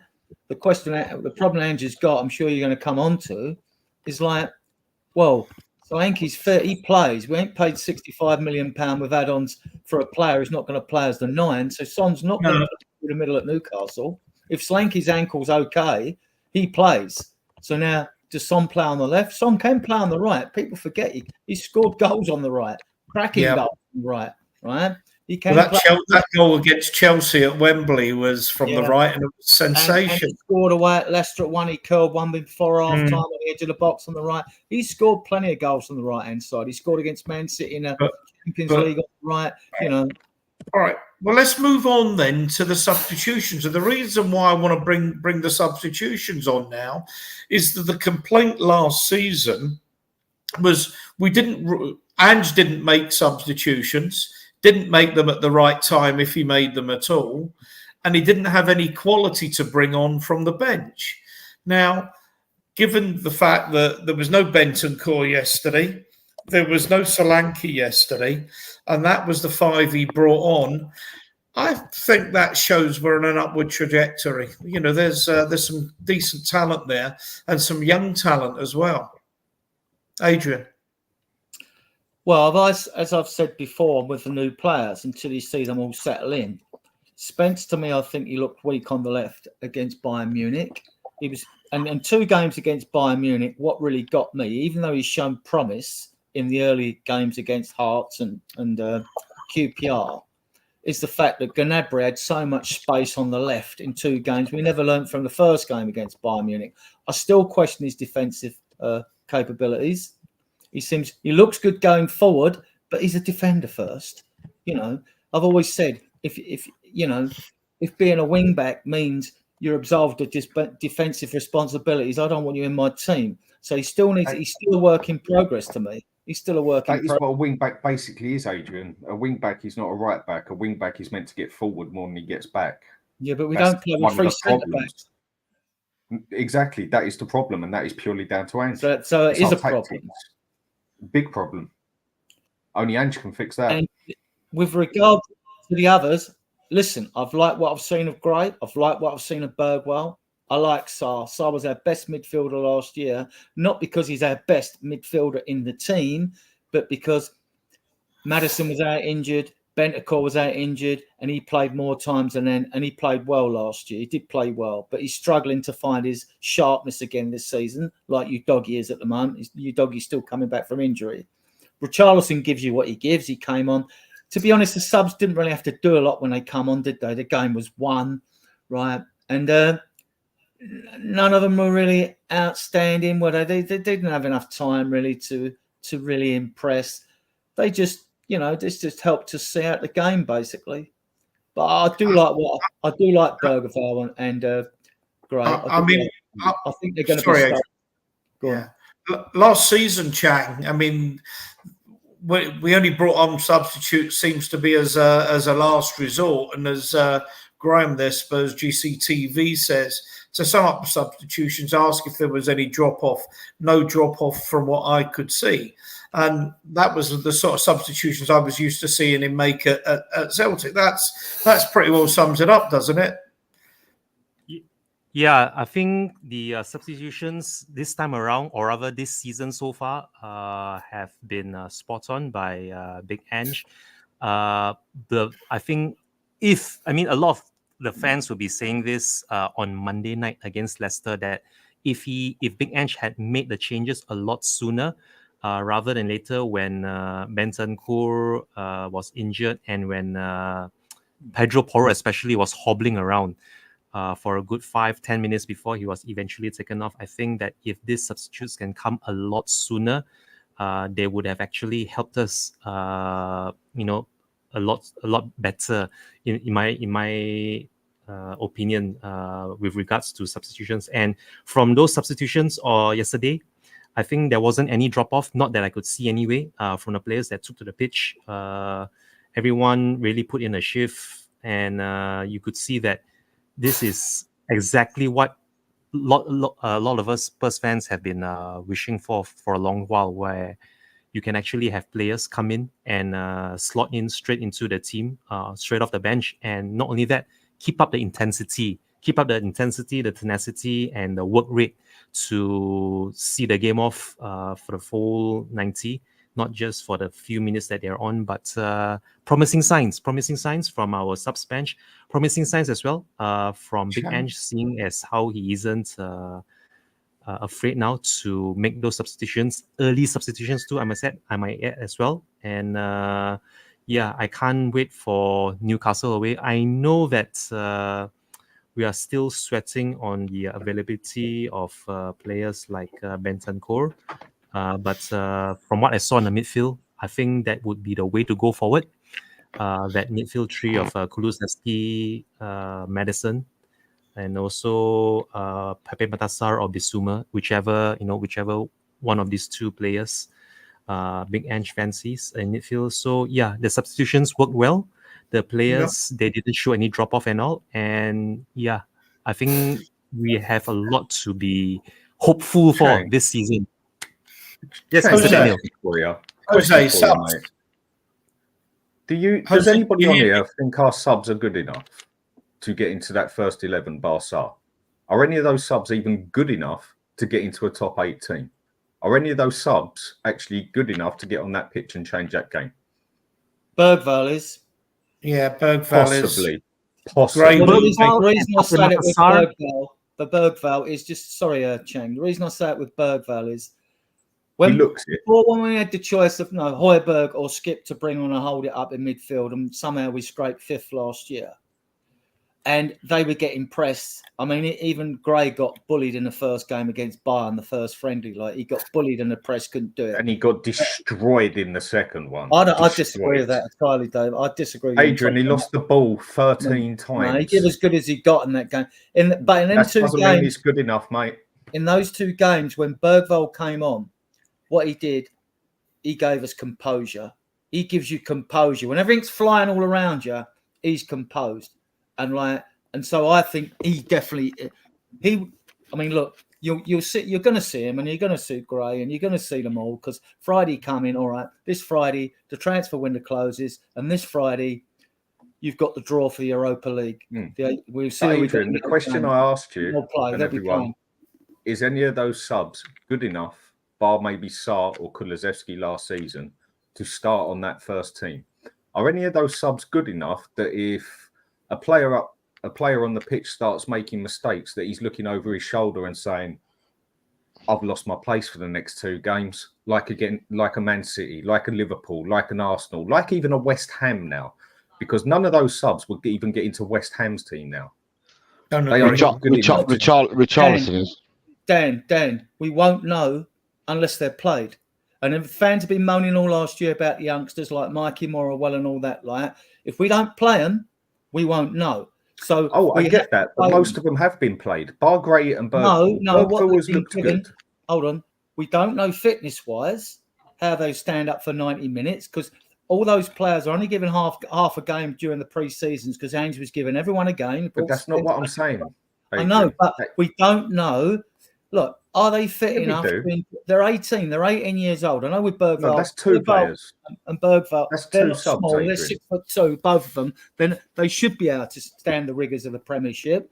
But I won't know until I see them play for 90 minutes. No, we won't. And it has to be for 5 or 6 games, not 1. And Archie Gray has only ever played for altogether 45 minutes in the top league. He didn't even get into the Championship best 11. Is he ready? Only time would tell. I don't think he is, because he got absolutely destroyed. But then it's down to the manager. Well, then it's down to the manager. Bergvall. He puts the 9 subs. Look at the others we got. Look at the other subs on the bench. Are you telling me that Spence gets into any of the top 8 teams? No, he doesn't. Are you telling me that Richarlison's good enough to get into the top 8 teams? Yes. Are you telling? Yes, he is. Really? Yes. Who? Richarlison is. Yes, he Richarlison is. is. Who? Yes, he is. Richarlison getting the top 8 teams. Yeah, Who are the top 8 he is. teams? Who are the top 8 teams? In your mind's eye, who's the top 8 teams? Because there can be a different permutation for the top 8. I think he gets into West Ham's team. He's better than Fulkrug. City. He's better than Michael Antonio. City, Liverpool, Man City, Arsenal, Aston Villa, us, Newcastle, and then we can go over to West Ham or not. He doesn't get in any of those teams. Who's Liverpool's best number 9? Because what's his name can't score to save his life, and they paid a lot. And don't even try and tell me Richarlison gets into Liverpool's team. Never in a million years. Well, you were talking about number 9s. Nunez has been poor since he's been at Liverpool. He's got to prove it. Totally has. But I bet you they'd still rather play in than bloody Richarlison. Archie Gray yesterday came on for the last 18 minutes plus extra time. Mm-hmm. And Archie Gray yesterday did not put a foot wrong. Archie Gray watching him play yesterday. Only time will tell with them two. Yeah, I know. But Archie Gray yesterday, I'm just saying, Archie Gray yesterday, first time I've seen him in the flesh, Dan. So I can only report on yesterday. No, I agree. Watching him yesterday, he didn't put a foot wrong. He made it look so easy. Even when he was being pressed, he made it look easy. He looked okay when he came in. Bergvall, I can't tell you too much for because Bergvall them came two on. We can't really say much about until we see him. I know, but the rest of it, I'm talking about yesterday. Bergvall 10 minutes. I didn't see Bergvall do much in the 10 minutes he came on, to be honest, because I didn't think he got involved in the game. The game was already dead by the time he came on. Richarlison came in and put a shift in for the last 24 minutes. Did put a shift in. Who else came on? Pap Sarr just brings you energy. I'm not sure. Pap Sarr's still got to learn. He's still young. He's still young and he can learn. But he's a bit overrated, Pap Sarr. Yeah, I don't even think Pap Sarr knows what player he is. He was our most consistent last season because the others were so inconsistent. I'm not saying he's bad. The point I'm making is there is no one on that subs bench who can come on and change that game for you, bar possibly from what we've seen over maybe 100 minutes altogether since the French and that. Okay, fair enough. Well, that's a valid point out the 9 that are on the bench, right? But you could take 2 off for Solanke and Bentancur, who are proven, right? Even though some fans are half and half over Solanke, I want to see more of him personally. But you got 19 We're going to have to wait and see. He had a good season. But he's a proven Premiership player. Whether he's good enough for us or take us forward, that's another thing. So those 2 are coming. So now you would take 2 out. Maybe Davis would be 1, I don't know, or whatever. But so you would take 2 out. But Dan, question for you then. Do you think the young players we brought in, right, have sent us backwards? Do you think we're treading water with them, or do you think they improve us? I think we're treading water with them and they've taken us backwards. The reason I will say that is because... Okay, well, let me give you my reason. Right. Ange was the one who stated, I want to go for the title next year. Was he not? Yes. He said, I want to challenge for it, yeah. So I want to go for a title next year. So I bring in a young boy from Sweden who's never played top football in his entire life, but looks okay from what we've seen so far. I go and bring in another 19-year-old that's done a year in the Premiership with a team that got relegated, but looks possible. I bring in another player for 40 bloody million of Archie Gray, who didn't even make the Championship best 11 and didn't even play in his position, and we know nothing of, could end up to be the next Roy Keane. I very much doubt it. So I personally would have thought that in the last 10, 15 minutes, you want a solid player to come on there who can, proven in the Premiership, can do his job. I'd have felt safer with Højbjerg purely for the experience, and I know what he can and can't do. Gray and bringing in the young players, we all know they ain't going to come on and come like spectacular in the first season. Maybe they will get better as time goes on. I'm not saying Gray is poor. I'm not saying he's not going to get good. But if you want to go up a level, no. We have not bought well at all. We have not bought one player. If we would have bought well and want to take us up a level, we would have bought more than one player that gets into that first team. Archie Gray does not make that first team. Bergvall does not make that first team yet. Oderman, whatever his name is, can't bloody pronounce it. Oderberg. Yeah. he's not quite ready for that first team yet, because the minute Solanke gets in the middle, Son takes his place, he's on the bench. We have not bought one player, bar Solanke, that can get into that first team straight away. Not one. You cannot tell me that we've made steps forward to go for that title like Ange promised us. Ange's words, like, hold on. I just wanted to, like, Ange's words, look at the transcript, it says hopefully. He didn't say will, he said hopefully. And that's He in the didn't even say transcript. hopefully, he said I want to. He said hopefully. So, if you look at the, if you go back and look at the transcripts, it was after the West Ham game on TNT Sports. He was interviewed and he said the word I'll hopefully. go it that way. Hopefully then, and we want to go for cups and that. But then what has he said at the end of this season? What's said at the start of this season? This is where the man talks too much and needs to keep quiet a lot, because he keeps shooting himself in the foot. And he turns around and says, oh yeah, but basically need to build the team now and everything else and all that, and sort of has gone back on what he said, because he is a very flip-flop manager on his words, because he knows he's shot himself in the foot so many times. Nobody can tell me that we have bought a player that has taken us up a level. The only one that has taken us up a level as a chance is Solanke, and that's if he can bang in 19 goals. And he didn't exactly have the hardest job there either, did he? I mean, Son, okay, he's done brilliant, but we know we prefer him on the left. What, Richarlison? Only took him 50 games to start scoring bloody goals, didn't it? Who else we got in the middle there? So Solanke gets in that team. So everyone can tell me on the channel and whatever, give me a rest, give it that, talking that. Someone on the side and someone on here tells me one player, bar Solanke, that gets into that first team. Now we go and have a look at West Ham. I'm not necessarily saying West Ham have bought excellent players, but what West Ham have done is improved their first 11 and bought about 5 players that get into their 11 over the 11 they have. Yeah, but we don't know that yet. You don't know that yet. This is the whole thing when it comes to bringing transfers in. People say because look who they started with, Adrian. They started with 4 players that they'd bought. We have not bought one. We have bought one player that gets into that first 11. Whoever they start with is irrelevant, Dan. I think they've got the players in, right? They've got them in. We don't know they're any good yet. They were crap last year, West Ham, right? We don't know. But they've bought better players for their any team. player you bring in. Right, have they improved their first 11? We've got a recruitment team that are bringing players in, doing the data analysis to bring them in. The way it works, they go to Ange. What do you want? He goes, I want this player, that player, that player. We can't get them. Who's your second, third, and fourth choices? Right, get me players of a similar ilk to him, and him. But Adrian, that's not what I'm saying. No, what I'm saying is how you get them in. So then Ange will say, I want these, so we get them in. So we got these kids in, right? Who's to say bringing in more older players would improve us? You don't know until you play them. If you bring in older players, Adrian, if you bring in older players that are proven in the Premiership, you've got more of a standard of knowing what they're doing. Archie Gray has only ever played top football for 45 minutes in his entire life. You'd have more of a chance of going out and getting Eze, which we could have spent the money on that, and what we spent on Odegaard. And we could have gone for a player like Eze, who is proven, who walks into our first team, who improves our first team. Fine, yeah. My point is, West Ham have bought players that improve their first team. We have not. Dan, fine. But we bought Brennan Johnson in on a year in the Premiership, supposedly proven. No.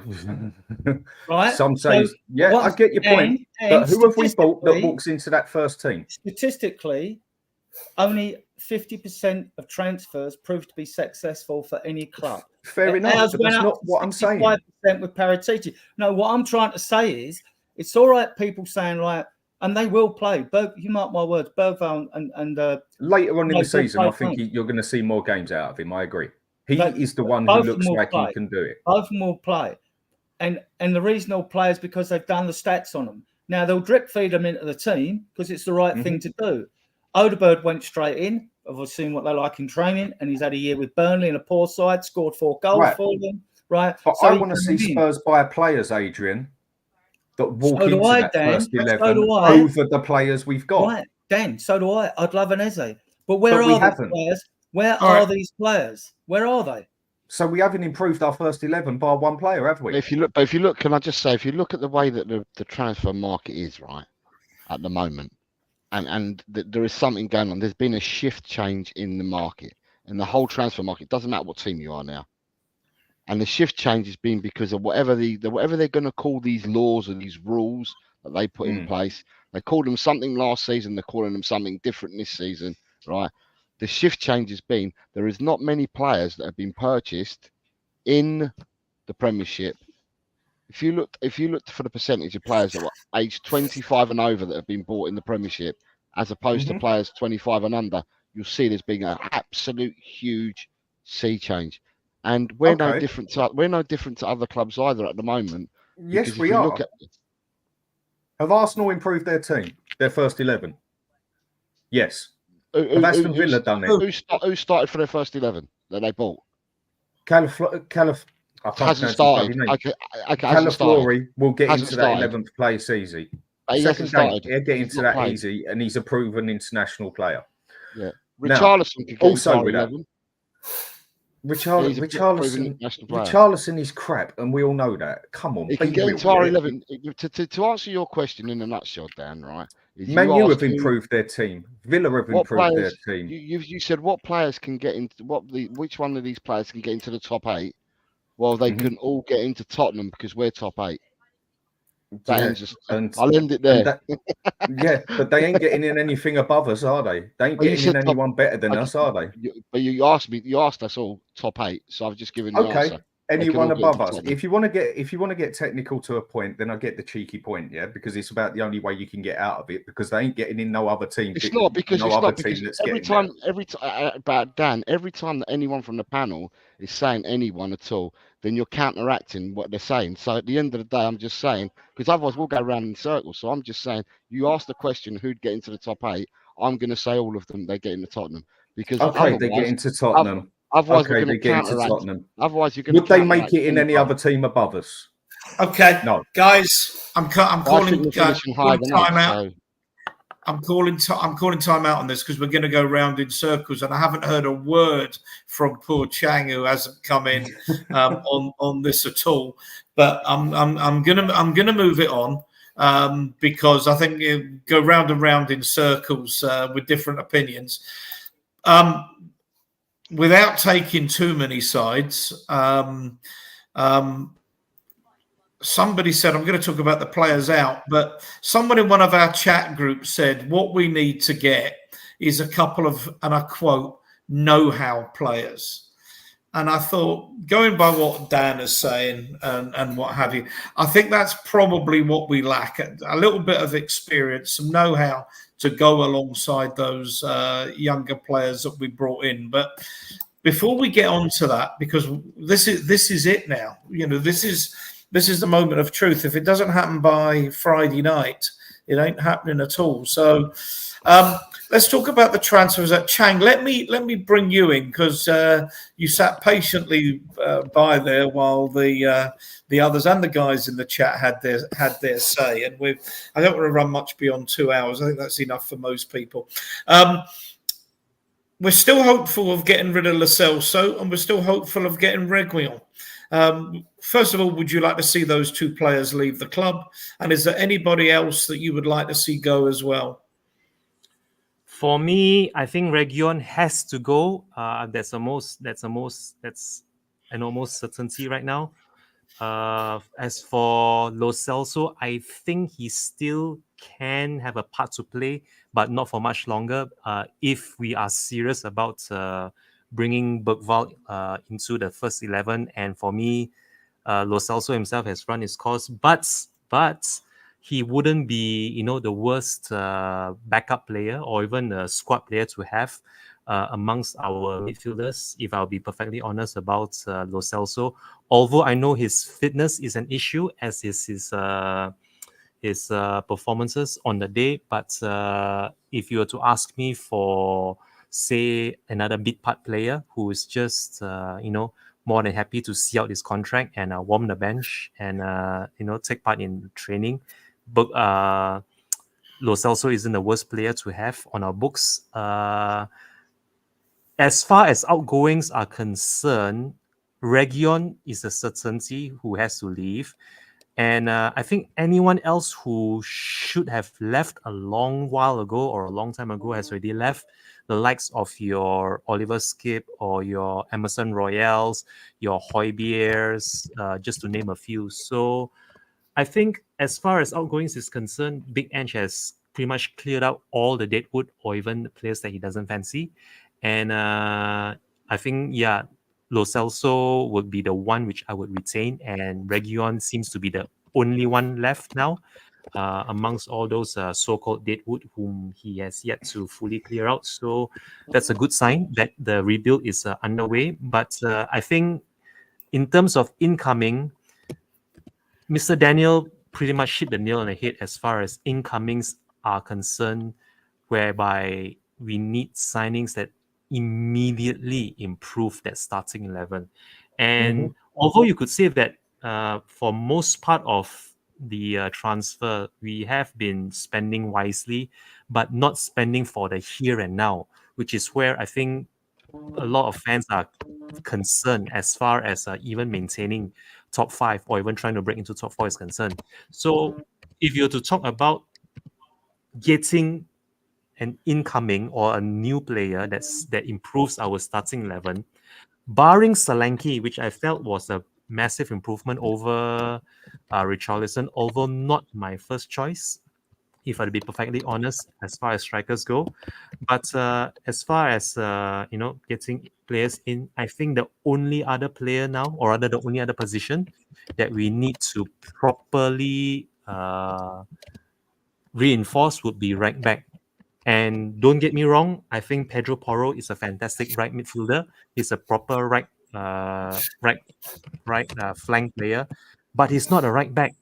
As much as I want to believe that Pedro Porro is good defensively, sadly we just only saw this on Monday, whereby he was beaten not once but twice by Jamie Vardy. And if it wasn't for Jamie Vardy shooting centrally at Vicario after his opener for Leicester, I think we wouldn't even be walking away from Leicester with a point. So I think we still need to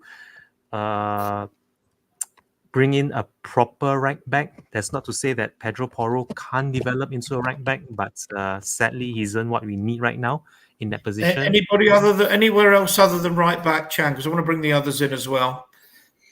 I think that's about it, because we've already brought Odebeer in, and if we can just get Son, back to whatever we thought was his best the previous season or even from seasons past, I think we have a striker, we have a left winger in Odebeer, maybe even a right winger if we are looking to ease Son out of the starting 11 in years to come.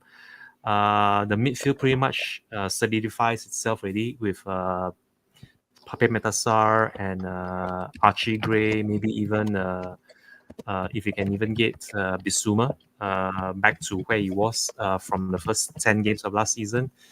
Yeah, I think that's pretty much about it for me because there's not too many days left in this transfer window, so there's not much for us to choose from in the few coming days. So let's just hope that if we do get one signing over the line, that this is the signing that actually improves the squad rather than add to more players in that squad to warm the bench.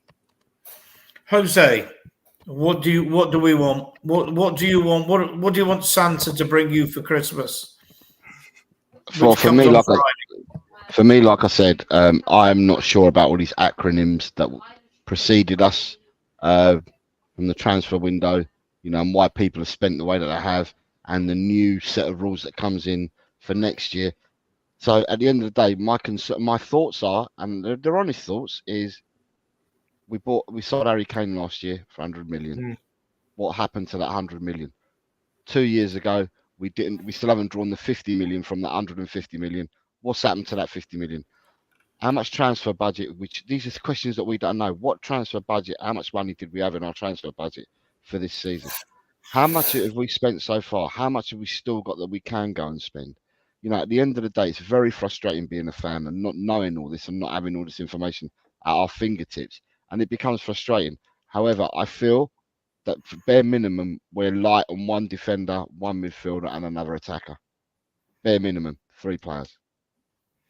I mean, you're never going to find out what the budget is, Jose, because if you know it, the teams you're trying to buy from know it. Yeah, so It's true. It is true. Yeah, I know it's true, but the thing is, if we look how much money we've spent so far, and then you look around us at some teams, not everyone, what some teams have spent, and then you start looking at your match day revenues and all the money that you bring in and everything like that. When you start looking at that, you think to yourself, well, surely we'd be able to squeeze a bit more out of that lemon, more than other teams could. And it's just about squeezing that lemon and going out and getting some more than what we actually got. And for me, like I said, without picking positions, I just think we need another defender, another midfielder, and the defender on the left-hand side, and I think we need another midfielder, and we need another forward player playing across the three. I mean, I'll be honest. Hang on, Dan. Let me, because I want to have a say, and I want to bring Adrian in as well. I mean, you're not wrong. I'm not sure, because money gets spent in one window, and then is there an advance on previous windows and what have you? I put Mark Cousins' comment up there. I know Mark's a bit of a cynic when it comes to some of this stuff, but I mean, who actually knows where that £100 million is? But I can't help thinking, and I'm going to bring Adrian in because I know Adrian's got a decent handle on the numbers, that there should have been money to spend. We heard from Levy in the summer says, I'm looking at investment, bringing in investment, which I thought was astonishing timing, given that these things are normally shrouded in secrecy. And either we're going to be spending an awful lot of money and announcing some sort of investment on next Monday, or we're all being taken for a ride here, Adrian. Well, we've spent, in my reckoning, 134 million on players. That's on Archie Gray, Lucas Bergvall, Yang Min Hook, George Feeney, Dominic Solanke, and Wilson Odebert, right? And we've sold, right, in this window, I'm not including Kane because he's in the last financial report, Pierre Holberg for about 15, Emerson Royal for about 15, Troy Parrott for 8.5, that's 38.5, Oliver Skip for 20, Joe Roden for 12, and then we don't know what we've got for Diego, Santiago, Noel, John, or June Simpson Bell, right?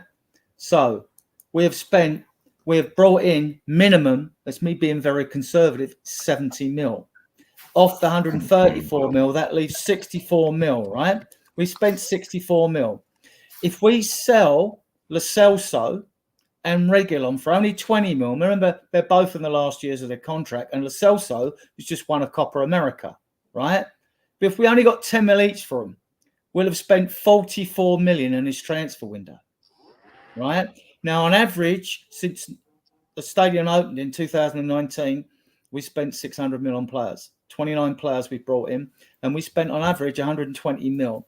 Now, I worked out Adrian. Let me finish. I quoted Kieran Maguire from someone's quoted him. Now, he's a Brighton supporter. He gives lectures on football finance at Liverpool University, right? So I quoted his figures. His figures were someone had quoted him that we'd spent 137 million a year, right? Okay, let's take it at 120. If we've only spent 120 and we get 24 million just for Lo Celso and Reguilon, right? We've still got 80 million to spend in this window. 80 million. No. 80 million on down payments. And fans always seem to think like you're paying the whole amount for a player. You don't. You amortize it over 5 years, which is a 5-year contract. That's the way they're done. A down payment and the rest is amortized over their contract. And it has to be paid over 5 years. You can sign a player for 10 years, but you've got to pay his fee up over 5 years. That is the rule. So we've got at least 80 million. So in my opinion, we could go and get him tomorrow. But there's obviously an issue there. They wanted all the money up front, right, for him. That was the rumor coming out. We don't know the full story. But we definitely need a left back to cover for Udoggy, right? And I think we want another right back. I don't trust Spence. He's still a work in progress. I don't trust him enough defensively, right? Technically, he looks very good, right, going forward. And I would love, if you want someone who would improve us tomorrow, I've said this to Jose, I would get Vanderson tomorrow. I would go and get Vanderson tomorrow. He's 23. He's a tank. He would improve us, right? He can play right back, right midfield, even right wing. The guy is a tank, and he can ping a ball. I've watched videos of this kid. If you haven't seen him, go and watch him from Monaco. He looks at 23. He is an improvement on what we've got on the right-hand side, in my opinion. As for midfielders, I don't think Angie's going to go for a number 6. We've got 6 midfielders with Bergvall and Gray now, without including Decky going into midfield to make it 7. So I don't know what he's looking for, because he was always looking for a box-to-box Gallagher type. So unless you go backwards and go and get a Frank Kessie or someone like that who can do the job. Fratesi could do it. Edison could do that job for us. But I'm not sure we're in for that type of player. We're now looking at some young French kid in the league, and I don't really want another young player in. I would take Vanderson in because he's 23 and I think he's hot. I think this kid's got it, right? But that's only my opinion. Other people might think I'm talking crap. But to me, left back and a right back, if we could really get a centre back that could play left back and left centre back, if we could get in Hincapi, who reckons he wants to move out of Germany, I would snap their hand off to go and get Hincapi in, because I think he's quality and he would improve us as well. But the Ecuadorian, yeah, Adrian, I mean, yeah, go on. Adrian, you got your numbers totally wrong, mate. You've got it totally wrong. Tell me the numbers. We sold Oliver Skip for 23.5 million, and we sold Christian Royale for 15 million. Joe Rodon, we didn't get no money from. That was money off the player that we bought, so that don't count as no income. Yes, it does count. No, it doesn't count as income. It does count, Dan. No, it's not a swap deal. They have to be separate accounts legally, Dan. Just for legal reasons, they have to be separate. Deal. You still got okay. It wasn't a swap I'll back deal. down. Okay, I'll go with what you're saying then, just for the sake of the situation. Yeah. Okay. So we then go and get, let's say, 10 million for Rodon. Yeah. Right. After that, Højbjerg's one don't count because we don't get the money till next season. That's when the transfer happens. As all we have actually made this season is a maximum of 50 million if you add the Højbjerg one on. If you take that off, the most we've made is 40 million. We have made nowhere near 80. I've got the facts sitting in front of me. Other thing is, we've spent 148.85 million. So we're nowhere near the standards you're saying. You got them wrong, mate. And on this, the other point I'll bring in, since Andrew's joined Spurs, we have spent 367 million pounds. Man U have spent 315. Arsenal have spent 265. Villa have spent 244. City have spent 242. And Liverpool have spent 146. All since Andrew's got here. And look at the crap that we have basically bought for 367 million. Are you telling me we shouldn't have been doing better with that? Let me correct you where you're wrong, and you're totally wrong. When you make a sign, facts here, mate. I've got a diploma in accountancy on the wall over there, right? I know what I'm talking about, right? Right? You obviously ain't, mate, because I've got the facts in front of me. Let him come back down. No, because this is important. This is important. When the club does a deal for a player and the fees agreed, it's not about how much is paid by who to over what. That's not what it is. The amount the deal is agreed for goes on that financial report, goes on that year's accounts. Whether you've paid it up or not, it goes on that year's accounts, even if it's amortized for 5 years. It has to be recorded, the fee, because it's a deal, and the deal has to be recorded. Okay, then right? Skip was 23.5. No. Royale was 15. Rodon was 11.8. And let's say we get 11 for... Let's say we get 11 for Højbjerg. We are still nowhere near 80 million, mate. No. Nowhere near it. I've got the facts in front of me on the football stats. Guys, it's where the host comes in. I think this is an argument that's going around in circles, and it's not going to have an end. What I want to get to is the absolutely key point here is, what do we need in between now and Friday that's going to improve the team? Whether we can get them, what the money is, I don't know. I don't have a handle on the numbers. I don't know. You've argued about the numbers. Who knows which of you's right, which of you's wrong? If either of you are right or either of you are wrong, I want to have a chat, a serious discussion. We've been running nearly 2 hours. What do we need between now and Friday that's going to improve the first team? I think most people think we have brought in good young players, but there is a general view as well that we need, the word I used in the preamble was, we need a little bit more know-how that's really going to improve the team on Sunday, or a week on Sunday when we play Arsenal. Well, I So who think wants to come in? Anderson would improve us on a right back. We need a right back and a left back. Okay. A right back and a left back. More And a important than anything centre-back. else now. I'd love Eze. And a winger. I mean, I don't see that happening. We need a proven winger who can cross the ball, don't we? We need another midfielder who can actually do the job that he wants, because we don't play a bloody six. We play a box-to-box that has to cover six, and Basuma done it all right. The only DM we have in that squad, officially a DM, is Bentancur, because that's where he played at Juventus for 4 years straight. But he also played deep line playmaker. But we're not going to get a six, because we do not play a six. Ange basically plays with 2 8s as a box-to-box. But one of them more going forward, one coming back. That is one of our biggest problems in the team. We don't play with a six. We need cover on the left, but you can say Venderven can cover it if worse comes to worst, and Dragusin can go in there. We've got, I mean, what? Are we happy with Jed Spence being our cover for Porro? Yeah. Porro's on the pitch up there. Jed Spence comes on. We go down to there. Same as the rest of our subs bench. We need a winger that can actually cross the ball, which we haven't got one who can cross the ball, because Johnson can't do it. Son can't do it. Odebert, we will see in due time. And then anyone else we put on the wings can't do it unless we put Madison and Porro up there. We still need at least 5-6 players in that team to get it up to a level. We're not going to get it all done in this window. No, of course we're not. I mean, is it fair to say, Adrian, that the outgoings have been an 8 out of 10, but so far the window incoming has been a 5 out of 10? Is that not the real disappointment, that we haven't? Statement. Yeah, because the club and Levy-nomics is the fact was getting players off the wage bill. You know, which is another thing that you forgot to add, is how much has been taken off the wage bill on a yearly basis as well. Millions. But anyway, I'd say it was a 9 out of 10, to be honest, the outgoings, because we got rid of some real players that we needed out of the club. But we still need a couple more though to get out. Right. Okay. Well, when you talk about reshaping the team, I'll give you the list. I've got them here, right? Right. Where are we going? Down here. Right.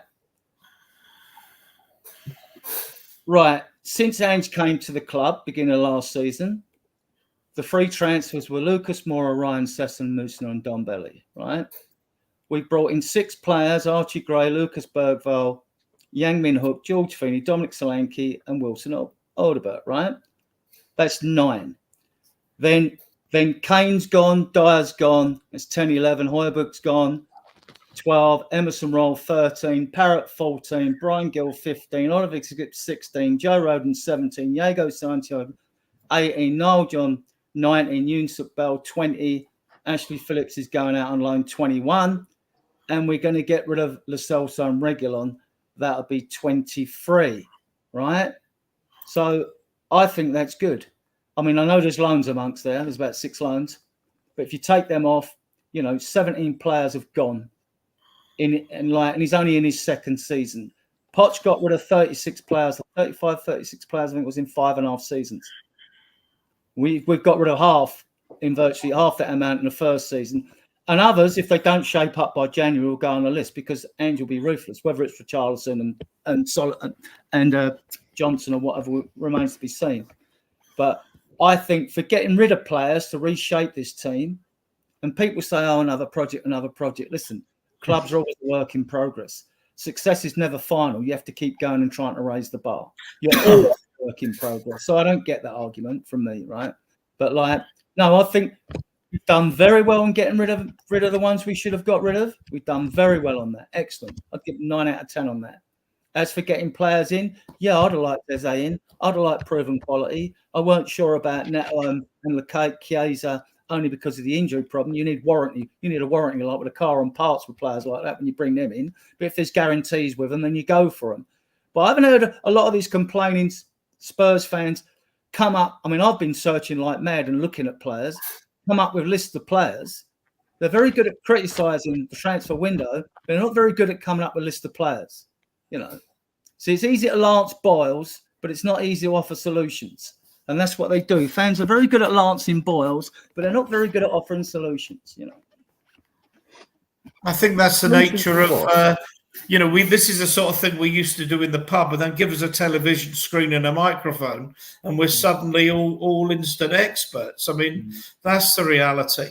Jose, any thoughts about what you might like? No, you've given us. Sorry, the only thing I want to throw in, right, is what people say on social media, right, whether it be YouTube or Twitter or anything like that. The people that swing this way, people that stay in the middle, people that swing that way, going to the game yesterday and speaking to the people that are not on YouTube, that are not on Twitter, people that are not doing social media, speaking to the normal average Joe at the ground and that, they are fully behind Ange. They're fully behind the team, and there's a real big positivity in the fan base at the stadium. It's totally different. It's like you're walking into two different worlds. You're walking into Tottenham Hotspur Stadium with all the people there, and then you walk into, and then the other side of it is social media. It's just, there's two different worlds at the moment, and I saw that yesterday. I think that's right. And if that's your first trip to the stadium, I mean, I have a lot of, Spurs supporters. I'm sure you do, Adrian, who don't do any social media stuff. And if they, this sort of Levy out, when is the Levy out going to become a mass movement? And you go to the stadium, there's very little, anti-Levy feeling. And I agree. I'm a disciple of Ange, though. I think people have followed me on social media know that from living in Scotland, I'm a disciple of Ange. I think it can work. I know there's some naivety there sometimes, but by the same token, if you score more goals than the opposition and don't give the ball away carelessly, then you're going to win a lot more goals than games than you're going to concede. And to be honest with you, we should have beaten Leicester by 3 or 4 last week, and we'd have been top of the league, and everybody would be happy. It's a fickle game, but we're all well-intentioned Spurs fans who want the best for our club. We just have different perspectives on how you go about it, and whether you think the club's progressing or not. I mean, I want to see growth this year. With these young players, I want to see growth. I want to see progress and growth. It's Ange's second season. I'm not expecting miracles, although what I want is Europa League and top 4 is what I want. That would make me happy, right? I love the European nights, but others will have a different viewpoint. But we don't pick the players that come into the club. We only just do critiques on players, when they arrive or not. And we're in unknown territory at the moment. I even know how our season's going to go. I mean, start's not been awful, is it? 4 points out of 2. Next 2 games will be revealing, but the next 2 games won't determine our season either, right? The results will determine the fan base, whether they go into a meltdown or not. But I mean, other than that, you wait until about Christmas time to see how you're doing, really, each season. That's what it used to be when I was a kid. I think let's just talk briefly about Newcastle. I think the thing is the performances away at Newcastle and at home to Arsenal last season were so very, very poor. And the goals that we conceded in both games were incredibly naive and disappointing. That whatever happens, if we lose games in the manner we lost those games, there will be a lot more discontent than, I don't know, if we lost them 3-2 in hard battled and hard fought games. I mean, Has said next 2 games will show whether Ange has learned lessons from last season. That would be fair, wouldn't it, Dan? That's pretty well spot on. I'll 100% agree with that. The thing is, a lot of people think, I mean, the word I don't like that gets used too much is hate. Now, I'll give you a quick reason for that. Hate for me is a very powerful word. And if you hate something, for me, you're giving it too much time in your opinion, in your head, in your feelings, whatever you want to say. No, I don't hate Ange. I just don't think he's good enough. I do not think he is good enough to win a proper league. Now, anyone can tell me what he did in Scotland. I don't care. The Scottish League don't even get ranked in the top 20 leagues in the world, and it gets ranked below the American League. Any one of us could go to Celtic and and at least do a double there, yeah? But credit for what he's done where he's been. You can only do it where you've been, same as you can only play like against Everton, who are crap. But we can only play Everton. But teams like Everton, I mean, like what Jose said earlier, no team in the Premiership is easy. But teams against Everton, we should be walking over. Teams like Leicester, we should be walking over. We are the 7th richest club in the world. Other teams like Crystal Palace should be a hard game, but we should be destroying it. With what we're going to see yesterday is basically how Angie's system works. It will work against certain teams. And then when you play a good game, we get absolutely destroyed unless he adapts. Because you cannot play his way over 38 games. It has never worked. You, like Kevin Keegan tried it. You score 3, we score 4. The Premiership is too good for his standards out and out unless he adapts. And then people who sit there and say, "Oh, but you're irrelevant. You're not a manager." Well, to the people who said it on the side, well, they're irrelevant as well because they're not a manager. Call it opinion. But the easiest way you could suss this out for me, I can't stand the inverted wingbacks crap. Just send one of them forward, bring the other one back and make it free at the back. After goal, I think there'll be about 10 goals you won't concede. Sort out the zonal marking, there's about another 10 goals you won't concede. He will always concede too many goals in the top quality league like the Premiership to ever do anything with it, bar if he's lucky, come fourth. And I do mean lucky. I don't think he's good enough for Premier League top team. Bring him in a mid-standard team like Brighton, I think he's perfect. But I just don't think, and he hasn't done nothing yet to prove to me that he can adapt in the Premiership consistently, like Arteta does, like Pep does, like Klopp does, like even bloody, Wolves has changed his way round on a couple of games. I need to see that my manager can adapt to what he plays. I mean, he was even stupid enough to go out and play bloody Chicken Royale against Salah, for God's sake. I mean, that was idiotic. I need to see him do more. Yeah, so I'm just trying to go around the table, Dan. Chang, Arteta was Arsenal supporters were screaming year in, year out for 5 years for Arteta to go. Now he's maybe on the verge of winning them the league. Postecoglou from the Far East? Is he good enough, or is Dan right that bottom line is this league is just one step too far for him? There are two ways of looking at this, based purely on what we've seen from Big Ange in the Premier League with us last season, and also his track record in other leagues, other continents, under different circumstances. Yes, there is concern that this league may be completely out of his depth, that he may not have what it takes to succeed. If he's consistently being very naive, very bullish, very stubborn with his tactics, with his substitutions, with his philosophy to adapt. And I think Mr. Daniel also has a point to make when he mentions that inverted system. For me, myself, I am not a fan of the inverted system. I have to be perfectly honest here. And if it works, it works. And if it works well for us consistently, week in, week out, I'm all for it.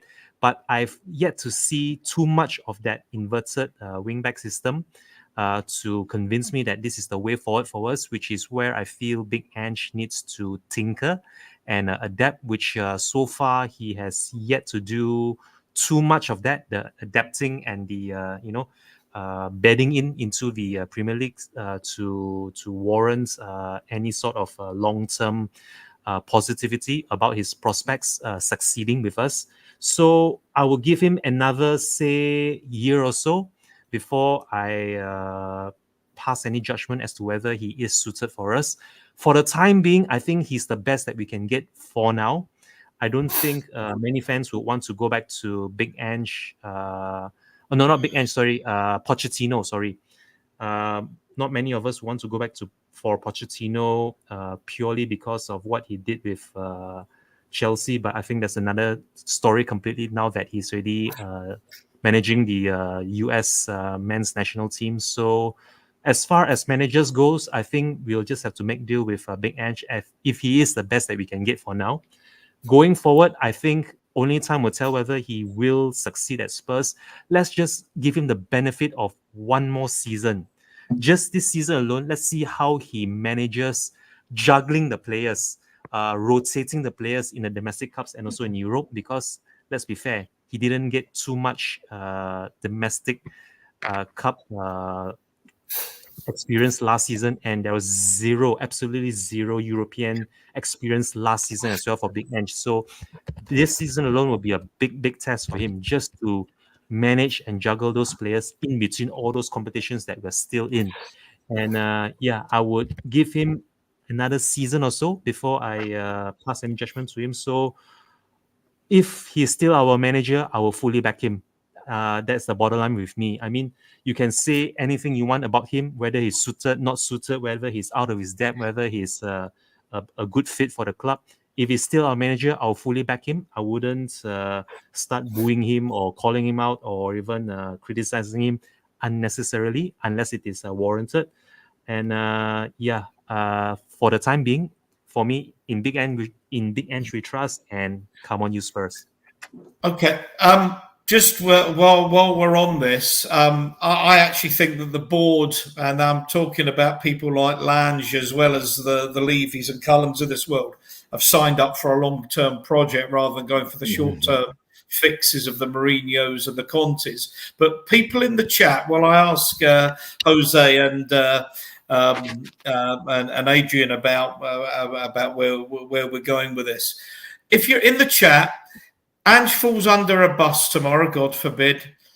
Who are you, as the chairman of Tottenham Hotspur Football Club, trying to recruit as our manager? Okay, we're not sacking him. He's fallen under a bus, and unfortunately, he can't work anymore. So, hypothetical question: Who would you, without arguing with each other, who would you bring in as the manager? Not necessarily that question. Jose, but where we're going, tactics, and where are we? Are you still there? Yeah, I am. So where are we going with what? Sorry, with tactics? Yeah, well, we're as a club. I mean, there's some criticism. There is some genuine criticism that we cannot progress because Ange is too stuck in his ways, plays away. Dan makes a criticism. He doesn't play with an orthodox holding number 6, where a lot of teams play with a double pivot. We get caught out too often. We lose possession of the ball. The inverted fullbacks are both too far forward. There's pressure on the defence. Too much pressure on the defence. Good teams find us out. We'll always lose too many games. That's the criticism. And concede the same goals every game. Same goals every game. And there's a criticism we concede too many of the same goals. Even as an Ange disciple, I would agree with that. I mean, I'd go back and say, yeah, you don't pay inverted fullbacks. You don't have goals like Porro scoring at Leicester, because fullbacks just don't get in that kind of position, and defenders don't know. For all our defenders don't know how to, or other teams' attackers know how. Other teams' players know how to attack us because our players are too far up the field. I would say the counter to that is, yeah, but other teams' defenders don't pick up our inverted fullbacks and central defenders because they get into positions that they don't face every week. But where do you see it on the? There's a lot of names coming up here, but anyway, go on. For me, I'll go and say what I've said for ages, right? And what I've said for ages is I still play football now, and even when I played football in the past, the thing we always used to say, and we still say now, I play on a Monday, Wednesday, and a Friday, and we still say now, when we have the ball or we pass the ball to someone, is look after the ball. Look after the ball. If you look after the ball, your opponents can't hurt you. So, bringing in the players that he wants to instill his system, if we get the right player, if we have the right players, or we got the right players in, whichever way you want to look at it, if we're looking after that ball, then teams won't get us, and that's what the name of the game is: looking after the ball. Man City look after the ball, don't they? Probably one of the best at looking after the ball. And they don't get hurt by many teams because they look after the ball. They look after the ball all the time. And for me, it's if we can learn, and we're coached how to look after the ball correctly and that, then teams can't. It lessens the amount of times that teams can hurt you. For me, and then what I will say yesterday, regardless of who the opposition is, yesterday we did look after the ball. We looked after the ball pretty well yesterday. For me, yeah, I understand all the criticism that comes, and I understand everyone, for the criticisms they come with it. But as I said, being at the game yesterday, I saw different things. Like I said, I could see the overloads, I could see the patterns of play in the build-up, and it's just like I said about Romero earlier, holding on to that ball for that smidgen too long. Release the ball at the right time, but then that can probably be said about lots of teams. Release the ball at the right time would break teams down far easier than what we actually do. The one criticism I heard from people that go week in, week out is we get into attacking positions. This is not my words, these are their words. People that are sitting around me were saying, we keep bloody getting into these positions where we've got the ball and we're attacking, and then what we do is we recycle and the ball ends up with Vicario in goal again. Yeah. And there was a lot of people that were frustrated about it yesterday, and they said that we've done it at least 5 times in the first half and at least 5 times in the second half from promising positions.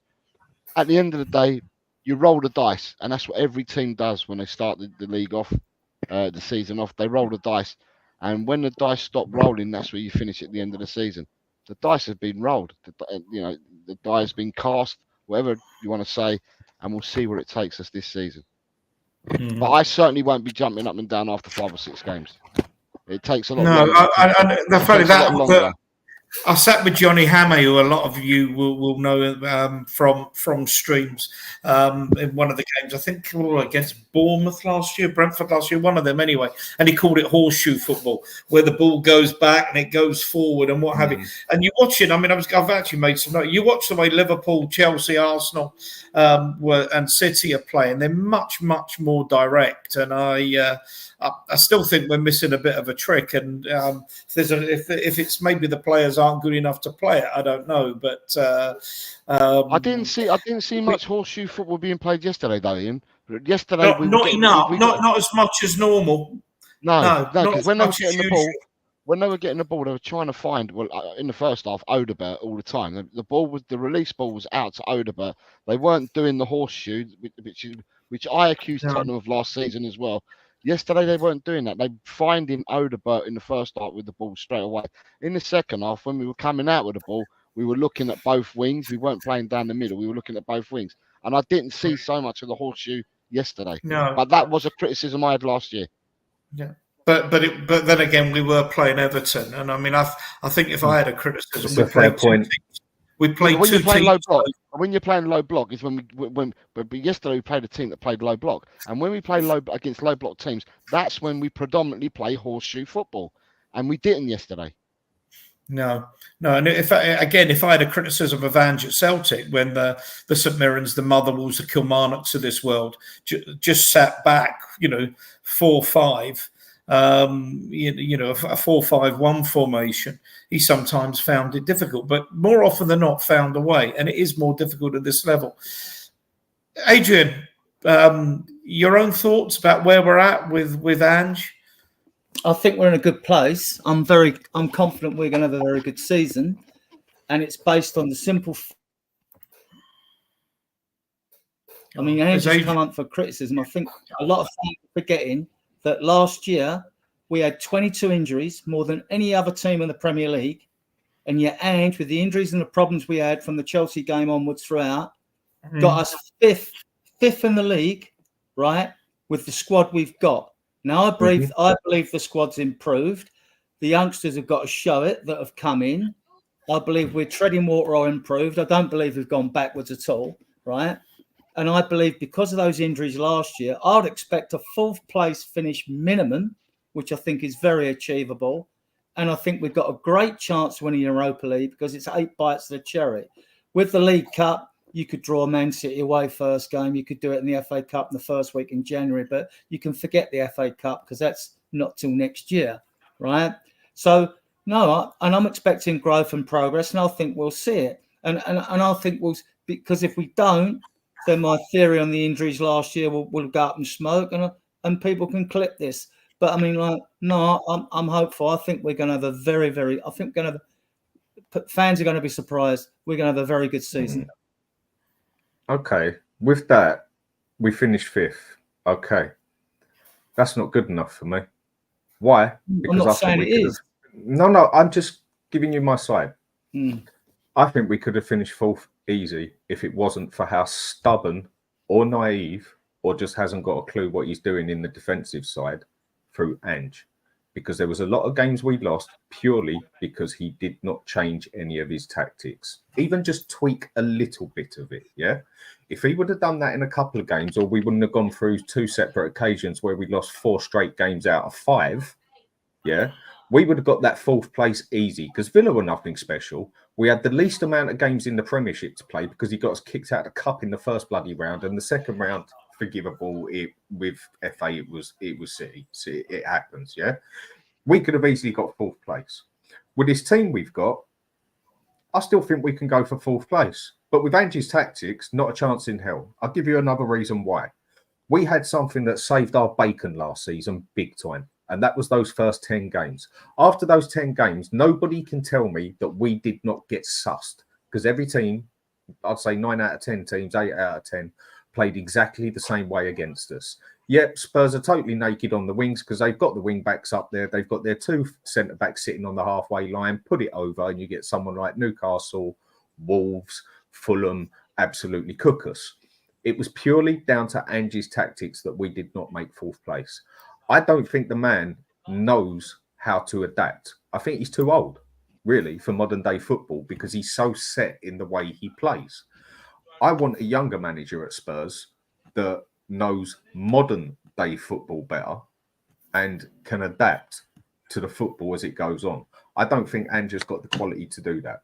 So without those 10 games to cover us like they did last season, if we wouldn't have had those 10 games last season, we'd have been in 13th or 14th. We ain't going to get those 10 games behind us this season in the first 10 games because every single team knows exactly how to play against Spurs. We've got to be the easiest team to put the tactics against. Yeah, sit back, take it. They will mess it up. Get it down one of the wings. They'll be absolutely naked. Put it across. We gave away the least amount of chances last season, but every chance we gave away opened it up and it was a goal. Yeah, but you're assuming that we're not going to improve this year, right? You're assuming that the players haven't taken on Ange's system. I've heard him effing and blinding on the touchline this year, telling them what to do. Last season, not necessarily his tactics. A lot of the times the players weren't doing as they were told, probably. And it's a myth. I'll tell you what's a total myth, Dan. It's a total myth when they say teams you haven't got them sussed out, right? We know how Man City play. We know how Liverpool play possession football. We know how Arsenal play possession football. They know how we play. If you don't know how other teams play, for the other teams that play us, you shouldn't be coaching that team in the first place. You shouldn't be in a job. I think. Well, then Ange shouldn't be in a job then if he don't change his tactics to play another bloody team then, should he? No. Hang on. Why don't we wait and see what he actually does with the big games? We got Newcastle. Game plan. If you have a game plan, when you have a game plan, it's up to your players to impose that system. All systems work and all systems fail. They all work and they all fail. Whether you're playing wing backs or not, you're playing a flat back 4. All systems work and fail. It's down to the players with the game plan you've got to impose yourself. And said he wanted me. I pick a team to win a game, right? Then why did we concede the same goals every season? Every game, nearly every game, we conceded exactly the same goals. What, exactly the same goals? You didn't pretty much. Guys, if you're in the chat, I should have mentioned this more than once. Please hit the like stream and the share stream and the subscribe stream. It helps us grow. I'm going to ask the panel, and then I think we're gonna knock off for the night. If Adrian fell under a bus, if Adrian falls under a bus, someone else will be running this chat. If Ange falls under a bus, who's your manager? You've seen a number of names come up. None of the 2 names I've got have come up at all. Poch for me. Who? Poch. Poch, yeah. Dan. Is it? Well, there's 3 of them that I'd love to have on. Do you know what? I don't even think Gary O'Neill at Wolves is a bad call.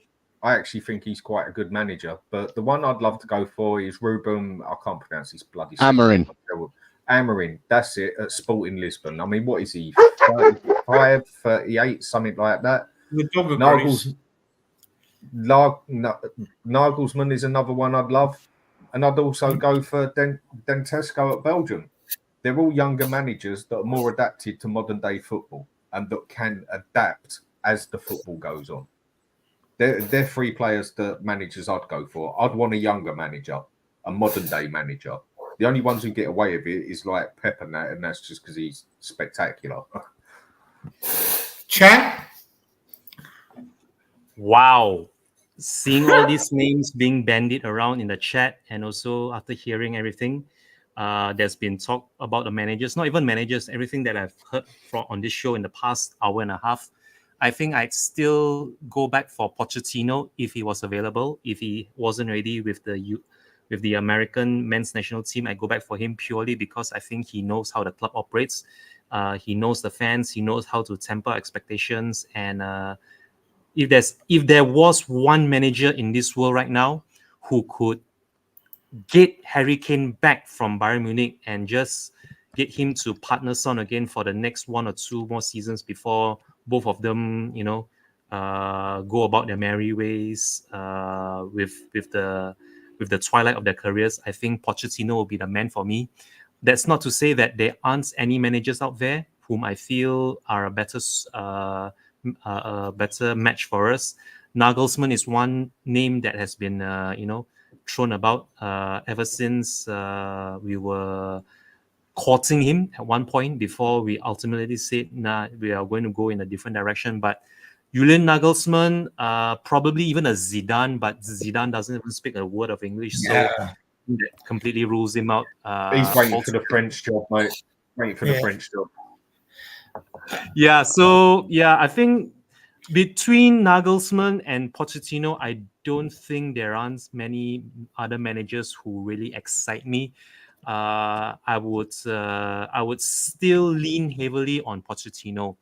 I mean, what he did for us in those few seasons that we were lucky enough to have him for us, I think he still is by far the I wouldn't say the most successful. Put it this way, he gave us the best football that we were playing for a good long while.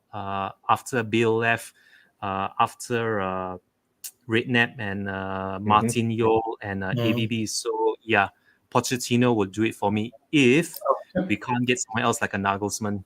I wouldn't mind betting that Pochettino's got a release clause that says if certain clubs come in for him, he could leave. But Jose, who, as I say, this is all hypothetical, and I'm probably the biggest Ange believer in on social media. So if it's not Ange, who is it? If, and it's a big if it wasn't Ange, because I'm behind him as well. Yeah. Then I put it in the chat. I said Nagelsmann. Nagelsmann, yeah, okay. I said Nagelsmann. Okay. All right. We're going to probably wrap up there. Just before you finish, can I just tell you some stuff about please. Right. Napoli have agreed a fee with Man United for Scott McTominay. Yeah. For 25.4 million. It's now down to the player to see whether he wants to move, because the clubs that have agreed the fee, but the player hasn't agreed to move. Another thing is, Fenerbahce is run by Mourinho now, isn't he? He's the manager. They won 5-0 tonight. Guess who scored a hat-trick for them? Who's playing there? Well, people would go for Dusan Tadic, people would go for Edin Dzeko, and people like that scoring the goals. Do you know who scored a hat-trick for them tonight? Fred. Who? Fred, the ex-Man United midfielder. Fred Which, got a hat-trick for Fenerbahce tonight. So I hope you're not telling me we should go for Fred. I tell you what, I don't know whether we start another big debate. I would bite your hand off for McTominay. I would absolutely bite your hand off for McTominay. And the other thing is, Shea Adams scored on his debut for Torino tonight as well in a 2-1 victory. Jesus. So Okay. just so that was just useless information I wanted to give you before the end of the show. Well, there's at Okay. least 5 clubs in for regular, and there's another 5 in for Lo Celso as well. Brilliant. Well, let's hope we're in for another 5 players. I'm going to throw a couple of names in there, just as I say. One person, Belgian waffle, Belgian waffle? Was it Belgian chocolate? The Belgian at Hotspur, Joris. Sorry, call it. Yeah, got your name wrong there. I don't know where I got the Belgian waffles from. Probably what I'm thinking of having for my breakfast. Not Freddy Krueger mentioned. Where am I going? I'm up there somewhere. Is Potter? I think he's still got a future in the game if we're looking for a project with younger players. The other one nobody has mentioned, and who knows whether he would come to Spurs or not, is Jurgen Klopp. For someone who can, just not names that haven't really been mentioned. I mean, who knows? There's always a wish. There's always a wish, mate. Well, absolutely, but. I mean, I'm sticking with Ange until Ange convinces me he absolutely can't do the job. Then I'm sticking. There just does come a point where you have to stop changing manager, as even with Conte said, you change the players, and let's see if we can build something rather than keep changing and changing and changing. But I want to give. We've got one thing I haven't done. Dan the man. Dan, we've got some questions for you. Go for it, mate. Yeah, all new guests have to answer some questions and have to look them up. But first of all, what made you become a Spurs fan? What made me become a Spurs fan? That was where one of my mates' dad took us out to a Spurs game, basically. And ever since then was a first... when I was about 3, I was Liverpool, and that was just because not knowing much about football, and they were the big team at the time. But from about 5 years old, he took us to a Spurs game, and ever since then was a Spurs supporter. Your favourite ever Spurs goal?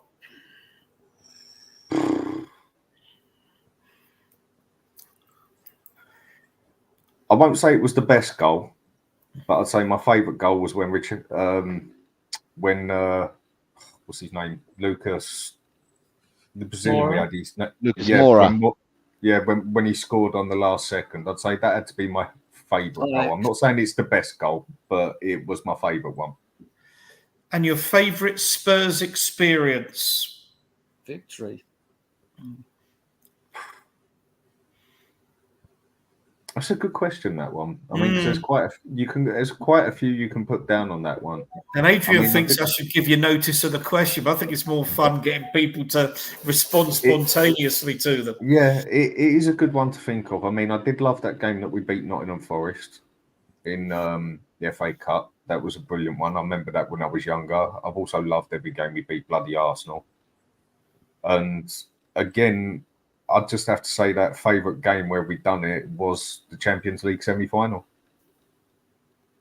It's certainly something special. I mean, I won't forget that either. Right. I'm not saying it was the best. I'm not saying it was the best, but right. Can I ask you a quick question then? And it is a quick one. What do you actually call backing your team or backing the manager? What do you mean? I don't quite understand that. What do you call backing? What is backing a manager or backing your team? Yeah, there's an implication in that question that I'm not maybe getting its nuance. I mean, if you're asking me, I support the club, I support the team, I support the 11 players that are on the field. That doesn't mean I'm always happy, because I know sometimes some of them aren't good enough. I'm not loyal to the board or disloyal to the board. They are the board.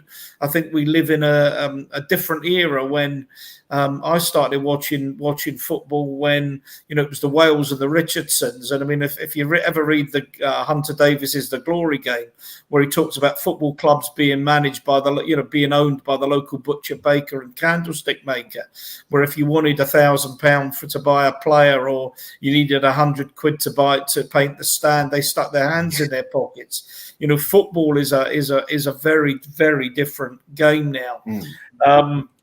Levy, I think Levy's done a great job in some respects. I could give you a real critique of the things I think he's poor at. My worry is sometimes it's the devil, you know. I've seen football clubs change hands. You think when the guy, Mosri, if I pronounce it right, came into Everton, all the Evertonians were full of optimism. Their club is now, I think, in danger of going a proper insolvent event because they can't sell it. More point deductions and relegation.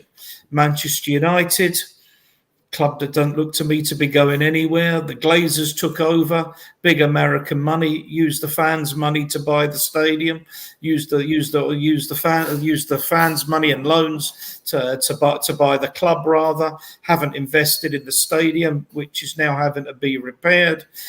You've got Chelsea with Abramovich. Looked like it was actually Putin's plaything. The more we find out about that, what other ownership models? The Nottingham Forest guy. But what would you call getting behind your manager and your team? What is getting behind it? Because this is what I always get accused of. That I don't get behind it. To me, it's an easy answer. You're doing, as a board, you're doing your very best to back your manager, to back the manager that you believe. No, I'm talking about us. I'm talking about as a fan. I'm talking about as a fan. Board, are you?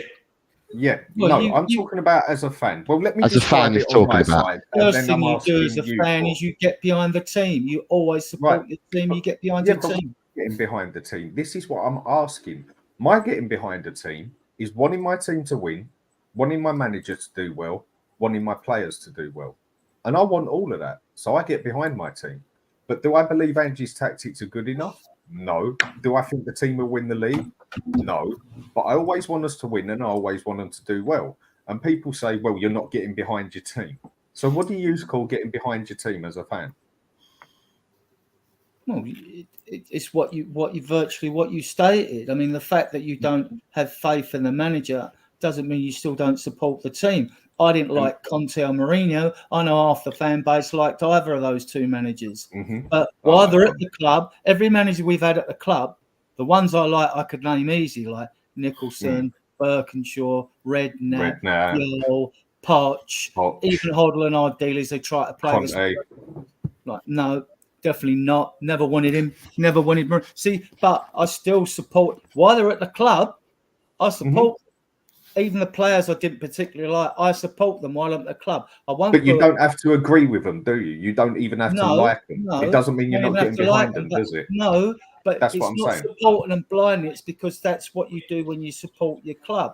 Because you know long term, even if it's someone you don't like or a player, you're going to be there for all your life. Then players might only be there for 2 or 3 years. And the same with the manager. The average contract lasts about 2 or 3 years now. So it's not the end of the world for me. I just think I'd rather someone, and it just pisses me off when we bring people in that don't suit our DNA, and it's what Levy's done. And he hasn't, and even this manager, he hasn't fully backed because I believe we've got money to spend and we won't spend it all in this window, right? He seems a bit of a yes man, doesn't he? He does seem a bit of a yes man. No, I don't think he's a yes man. I just don't think that what he wants. See, this is we don't know. We're in unknown territory here. I just don't think, Dan, that when he's wanted players to bring in, and the three of them, like Lange, Scott Munn, and Rob McKenzie. Can I say one thing, Dan, that worries me? Is I believe that there is a breed, and it's not all the anti-Levies, the anti-Levies, but I think there are a number of them that, for me, seem to prefer if we don't succeed and that Ange doesn't succeed, in order that they've got another stick to beat Levy with. That's what bothers me. And I'm not saying that's you. I know. I agree with you. And I agree. that worries me. I know there are some that don't trust Levy, don't believe in Levy, some with very good reason. But I do worry that there are some that think they would rather the manager failed so they can say, there you go, Levy, another manager you've not backed, another manager that's failed, another reason for you to go. And that bothers me. I can totally understand where you're coming from, because there's always because if Beelzebub was our manager and won a trophy, I'd back him, to be honest. Because with Levy, we can't deny it. As a businessman and managing to get us as the 7th biggest club in the world, when we don't even deserve to get looked in the top 50 in the world for what we've actually done in football. You know, if you want to be like that, then Leicester should be like ranked higher than us. But for what he's done, money-wise, business-wise, you cannot fault that man. But for football-wise, he ain't got a Scooby-Doo what he's doing. And that's the problem. I also think part of being a fan is you don't boo the team off the field. You don't boo the players, right? Things like that. Okay. You have the right to that, do Adrian. But do you cheer them when they play well? I clap and applaud, and of course I cheer them when they play well. When they play crap, they deserve to get told they play crap as well. Listen, I might say rubbish or crap to people beside me at the end of the game, but I won't boo the team off the field. But then I don't do hate. I won't stand up and sing "Stand Up If You Hate Arsenal," "Stand Up If You Hate West Ham," "Stand Up If You Hate Chelsea." No, I agree. I won't sing "Puppet on a String" and kick his head in like they do with the Arsenal fan songs, or I won't sing the Soul Campbell song. I don't do that, right? Because it's not me. Look, if other fans want to do that, it's their choice. If they want to boo the team off the field, that's their choice. It's not me. I don't do hate. I just feel you've got to take the best of both worlds. You can't just have all the sugar and sunshine blown up your backside and that. You need to be told when you're crap as well. And when the team plays crap. But we can debate that in here. We can debate that in here on other podcasts, can't we? Not at the ground. I don't think it belongs in the ground. I just don't believe that sort of, you know, it encourages hate. We're taught in society every day, oh, you get done for hate crimes, hate crimes, hate crimes. You'd think half the chance at every football ground were hate crimes.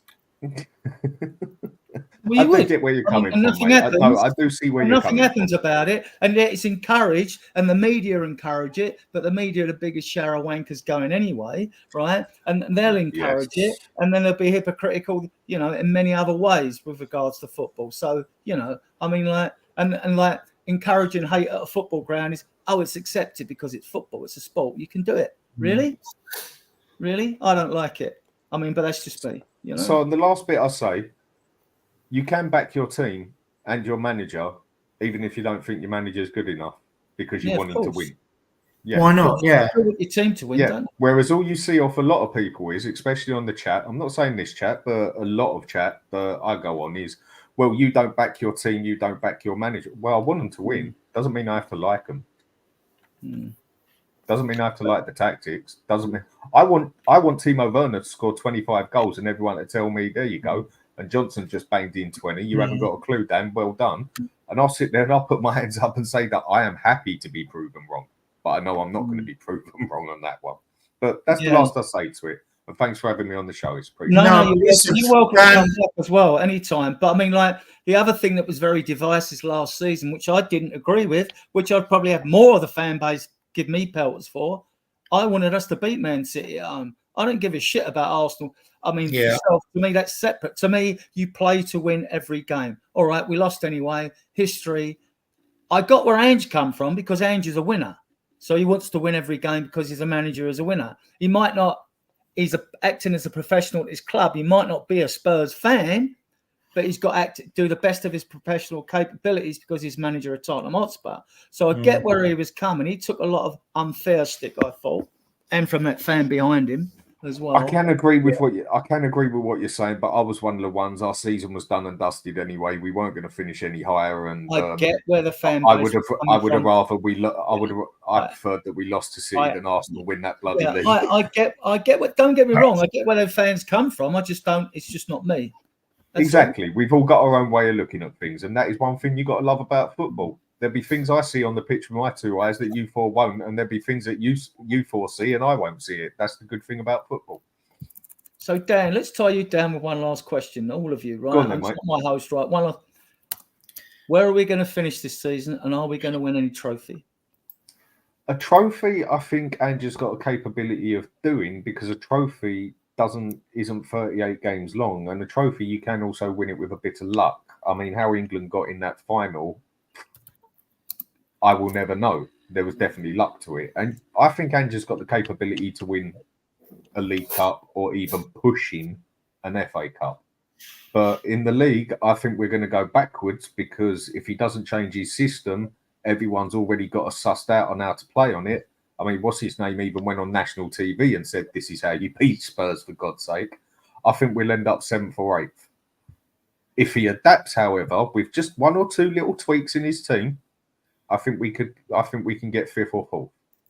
But I don't think he's got the quality to adapt. So I'm saying 7th or 8th. Okay, that was your last question, Adrian. You said that was the last question. Dan, where can we find you if people want to catch up with your shows or social media? Hotspur Hood, and then just here, there, and everywhere, basically.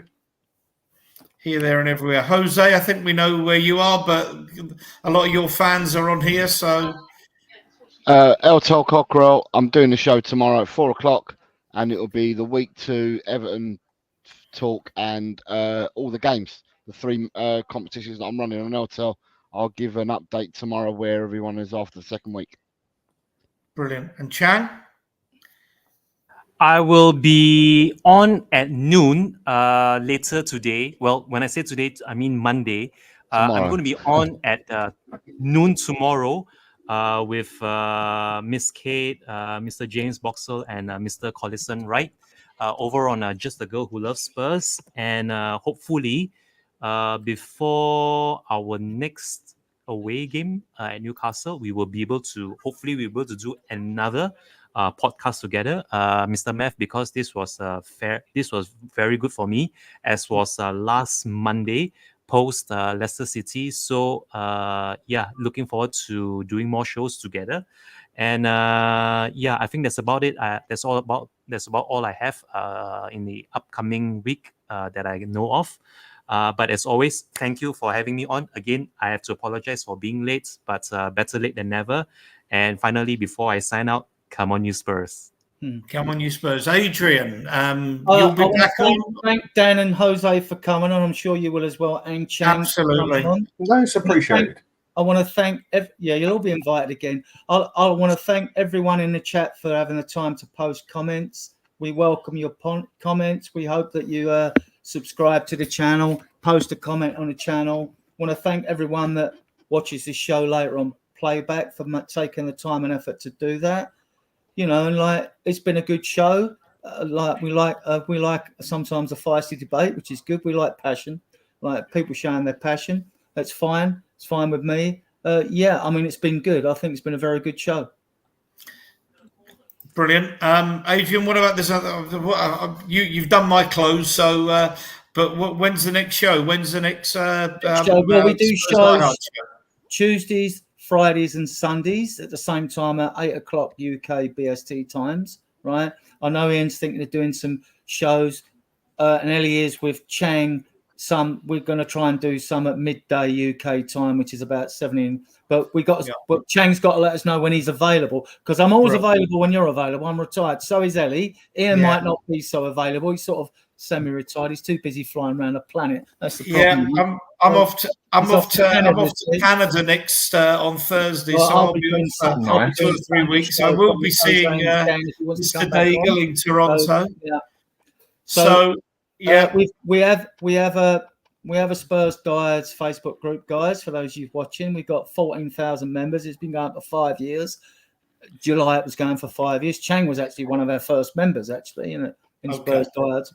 So you can join that. You get so much content on there.